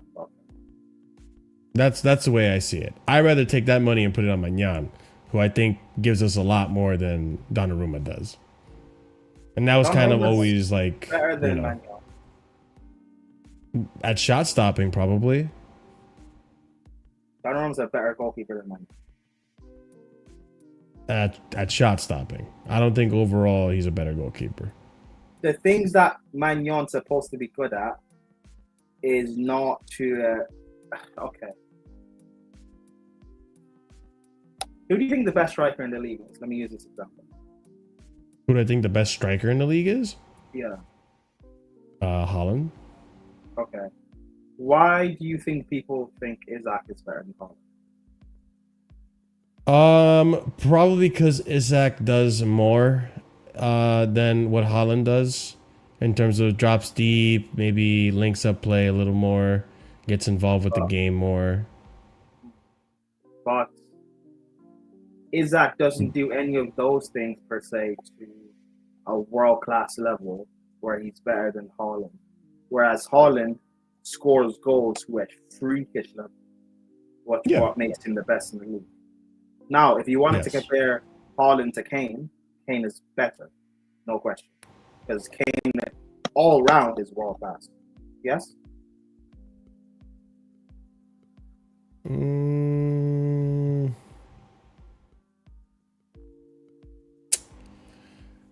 I want to say yes.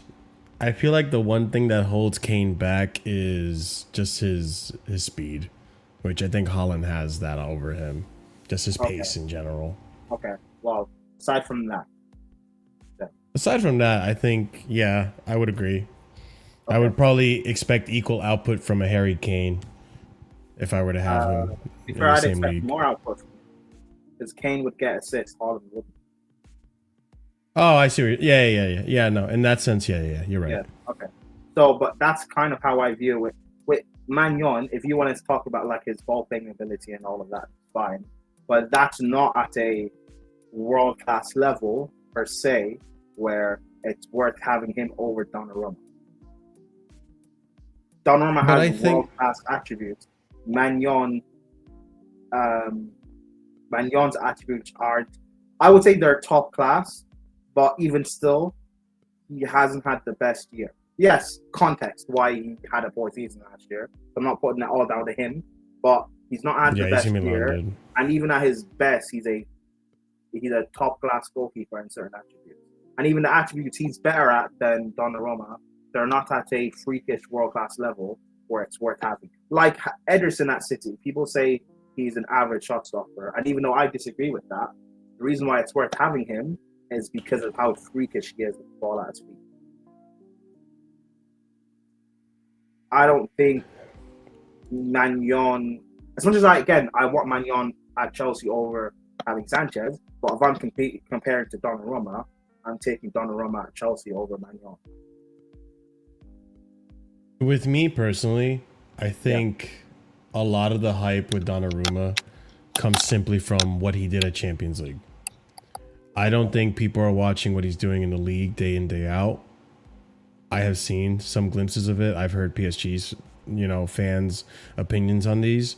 I think PSG fans also see that Lucas Chevalier is an upgrade on Donnarumma. And also, when you look at the stats, which is what I did as well, Maignan overall, outside of long pass percentage, is looking better than Donnarumma. To be fair, though, Donnarumma is younger, so maybe he could improve. He's not hit his prime, technically, right?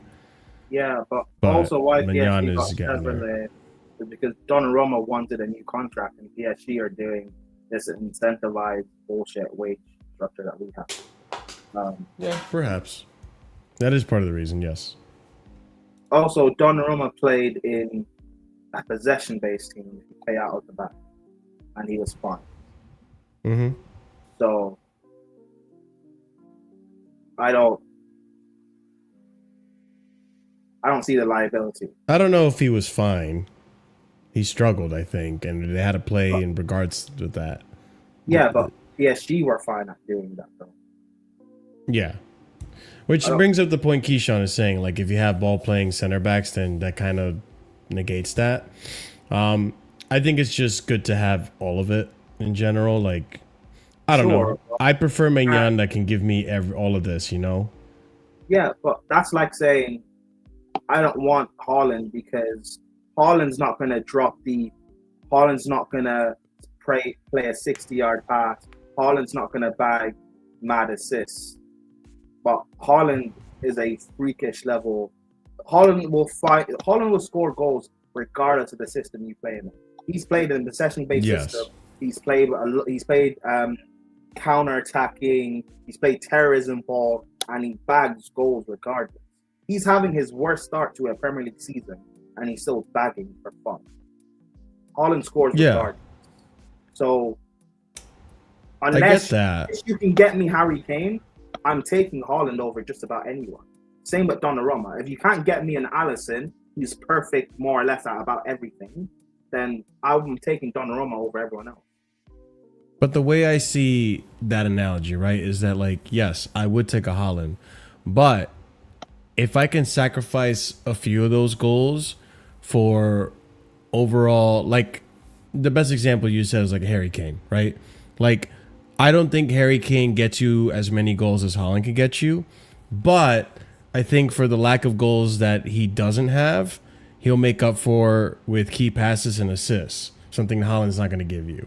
And that's how I see the Maignan thing. Like, although Donnarumma will give me worldy saves consistently, I'd rather take less worldy saves so that Maignan can help me out in playing out the back, maybe some key passes like we see Sanchez do last year from time to time, where he finds Jackson in behind the defender, or Palmer in behind the defender and gets like shit like that, right? Or stuff like that we saw Sanchez do against PSG more frequently. Because we know, like, and Prime, you watch the game. Against Bayern, we were looking for those long ball passes, but we just didn't, our wingers didn't get to it. It was too far away. They weren't precise enough. Maignan can give me those precise passes, and maybe the result to Bayern is a totally different one, and the actual game plan plays out. Yeah, you know what I'm saying? But Donnarumma would make saves against Bayern, and again, that game would probably go a different way. Yeah, maybe. Because England fans, I don't think either answer is wrong, to be honest. I just have a preference. Because England fans, big up TJ, England fans complain a lot about Kane dropping in, but the thing is, when Kane drops in, you need runners in behind to occupy the space he's vacant. So it's about what are the strengths of your team and the weaknesses, and is it worth having? If you have Kane, then you need the likes of a Son or a Rashford or whatever. You need players that are just going to run in behind. If we're having Donnarumma, Colwell can build out the back pretty fine. That's not a problem. I don't need Donnarumma to do that. I just need him to be a goalkeeper. That's fair. Whereas if I have Maignan, just know, even though, again, I think he is a top goalkeeper, but like you said, you're sacrificing maybe some of the worldy saves just for the build-out structure. But if you have better centre-backs who can build out, you don't need your goalkeeper to also build out. No, I get it. There's ways to work around it. And it's not like, to be fair also to the club, it's not like they weren't interested. They were in the hat, but I think once they found out how much he wanted and all that stuff, we lost interest. So also, like there was a link there, you know? If they were interested in Donnarumma, who is still pretty young, it doesn't make sense signing. It doesn't make sense signing Donnarumma if Mike Penders is your future. Yeah, I get that. So I wish we were linked to Kobo. The squad building doesn't make sense. If we had signed Donnarumma, what happened then to Penders? You don't even need to say Donnarumma. You could even say like Maignan. If we had signed Maignan, then what happens with Penders? If we're going to sign Maignan on a free, so he comes to Chelsea and Does that mean Pender stays at Strasbourg for another year or two? Or he gets sold. That's what I mean. Like, I'm not opposed to the idea that any player that isn't currently in the team could potentially be sold. I even said the same thing about Santos. Santos could potentially get sold. Yeah, but I'm not afraid to admit that could happen. Also get sold as well. I think the players in the team right now are more likely to stay. Like, that's how I'm thinking about it. The players in the team right now are more likely to stay than players that are more likely to come in that are in Strasbourg and other loans. Yeah, but there are some players in this team that I know could be that like won't be here in the year or two. Like Neto, he's gonna be gone next summer. I don't know about that one. I don't agree with you guys on that. Well, yeah, but that means we're gonna have too many wingers. Unless Garnacho is going out on loan to Strasbourg next summer, then fine. I'm cool with that. Because Penders is meant to be coming back, as is Sarr, who's on loan, and Paez, who's on loan. So Garnacho going there, then fine. I'm cool with that. Yeah. I don't know. Yeah. We'll see how that happens. But we'll see how this goalkeeper thing happens as well. As you guys can see, the links are still alive. So there is no smoke without fire. Like I said, I was very critical of the transfer window, and a big part of it was because of the goalkeeper situation. But if the plan was always to sign Maignan on a free, then I'll retract that and maybe look at that window a little differently, right? And I'll also maybe gain a lot more respect for the directors, because right now I'm still on the side of the fence of like they should go and they should leave. But I'm just not reactionary like a lot of Chelsea fans. I'm waiting to see how their plan plays out before I pounce and say whatever negative thing I want to say about them. Let's see how it plays out. Let's see the facts first, not hypotheticals, or assumptions. I don't like to assume, as you guys can probably tell. Okay. Last topic I wanted to bring up. And once again, thank you guys for tuning in. Thank you guys for watching. And as always, be sure to smash up that like button because it helps out the YouTube algorithm. If you've gotten this far as well and you're watching this after the live, check out the comments section, swipe over, and there's a hype feature. So hype up the video. If it's not there, let me know as well in the comments if the hype feature isn't there. But yeah, get this video hyped up because that also helps with the algorithm. So it puts us on a hype list, which is kind of cool. Like, it's a new feature YouTube is trying to test out. So hype up the video because that could help us as well with the YouTube algorithm. Okay, cool. Last topic, Jackson. We got some details on the Jackson deal. This whole Jackson deal has been really confusing and really weird. But let's discuss it. So, Bayern Munich and Chelsea have agreed to revisit the possibility of a permanent transfer for Jackson in the spring if the season is successful, provided the mandatory option does not automatically trigger. Bayern's intention is to negotiate a reduced fee similar to Carney Chukwuemeka's move to Borussia Dortmund, where an initial £30 million option was renegotiated to £17 million. We continue on.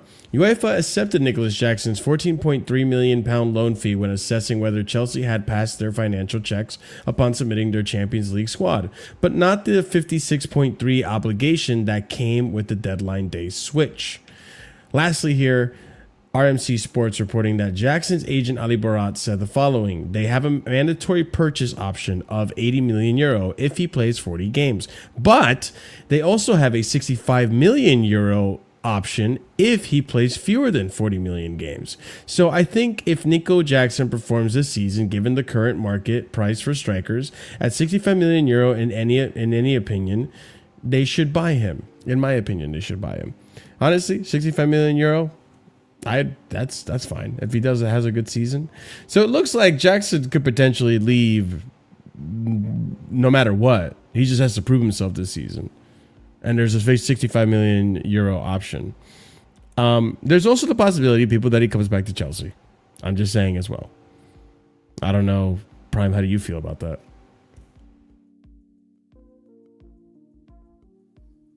They'll do what they can to make sure they get the most money out of for Jackson. So I don't know why, Varna. I also feel the same way. For some reason, I have this like gut feeling that he's going to come back to Chelsea and be part of the squad. I don't know why. Even though it seems like he really doesn't want to come back. I don't disagree with Prime either. Like, they're going to try their best to squeeze as much money as they can out of it, which they should, because considering how the striker market's been going, we should be there with the same. We should be pricing our players the same way everyone else is. I don't see why you should be going cheaper when you have the likes of Voltemade, Šeško, and who else out there? I don't want I'm comparing other players to Visa. These players are going for the prices they're going for, and I feel like Jackson has shown more than those three examples and going for the same price. I don't see why it's unfair when Jackson's doing it without penalties, and Jackson is also doing it in the Premier League, like one of the toughest league to crack it at. I don't understand why we have to go cheaper than everyone else. Makes no sense to me. I'm not comparing him to Isak. Obviously, Isak is clear. And Isak, for 130, I'm not going to say, like, yo, Isak is putting these numbers on. Like, why can't Jackson be worth that much? Because Jackson's not putting those numbers up. Jackson has been, the last 2 seasons, Jackson has put up numbers, better numbers than, maybe not Visa last season, but Visa the season before, and Voltemade and Šeško. Yet they're going for exorbitant prices. I don't see why I can't charge the same amount for a player that has more DNA than those guys in a harder league without penalties. Just saying. And he provides more than just goals. We've seen it already. The link-up play and all that fun stuff. So, yeah. I think Prime's right. He does get sold. But also at the same time, for whatever reason, I do think he could come back. I have a feeling he might come back. But any final thoughts, Prime? We'll see what happens with Chelsea. Yeah. I do believe the owners actually have our best intentions at heart, because it doesn't make sense spending all this money. But it's just I agree. This end goal that they have. I don't think they like, because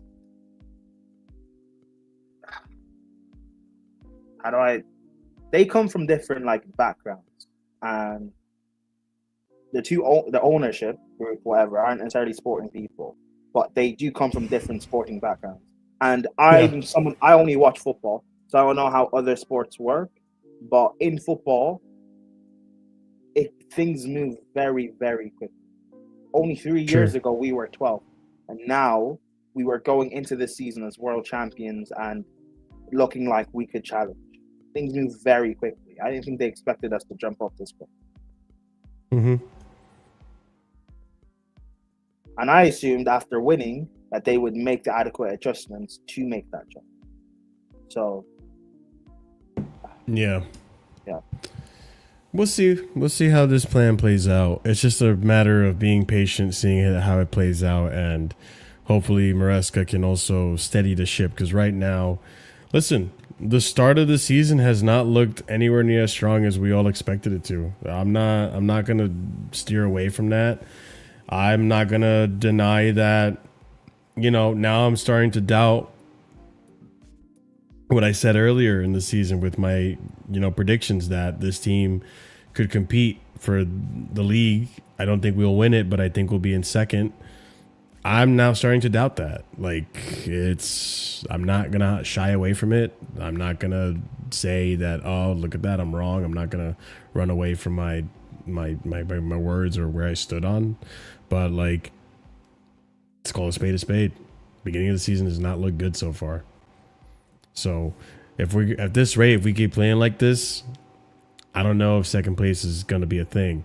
I also don't think we're going to completely fall off the face of the earth. I think we'll win some games, we'll steady out, but we gotta win.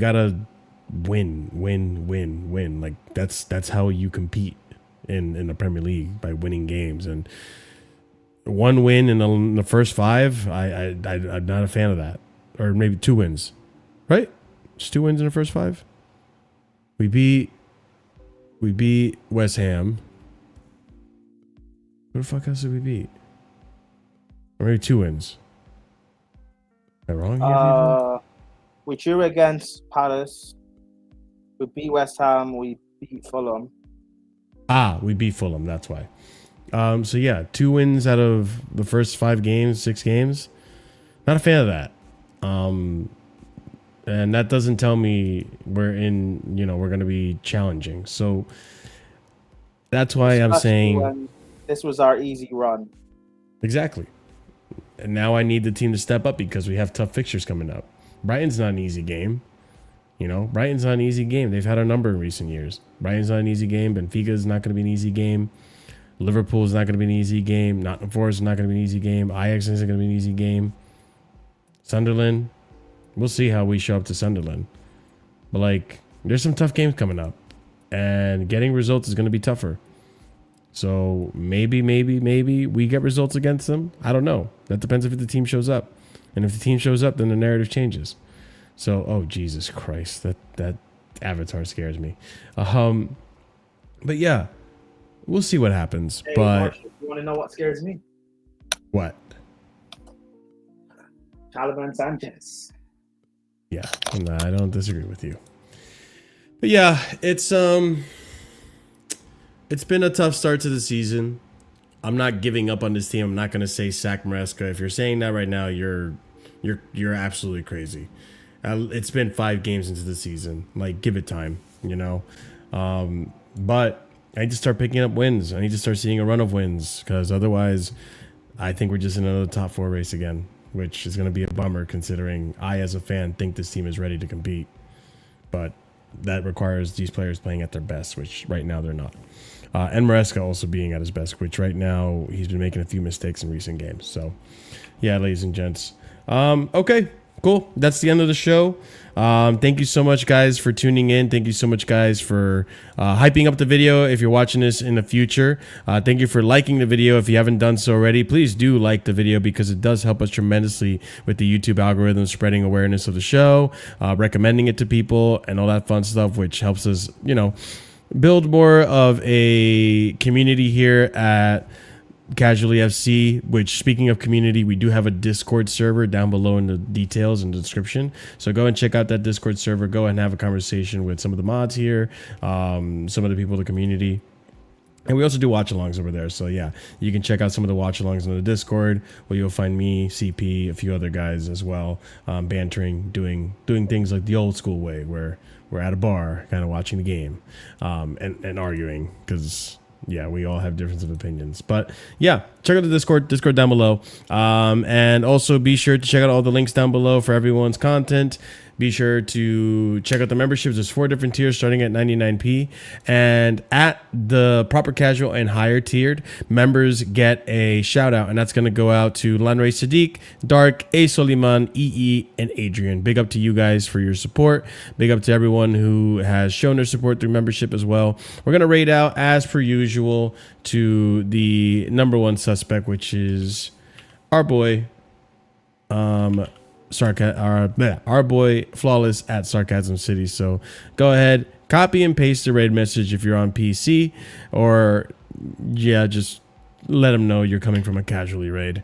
And yeah, really appreciate the time you guys give the channel. As always, appreciate you guys being here on the live chat. And until next time, which I believe next time is going to be Tuesday, reacting to Lincoln City. Should be a win. I shouldn't see Moises Caicedo on the pitch. I shouldn't see Cole Palmer on the pitch. I shouldn't see João Pedro on the pitch. And we should get a result relatively easily. Right, Chelsea? Okay.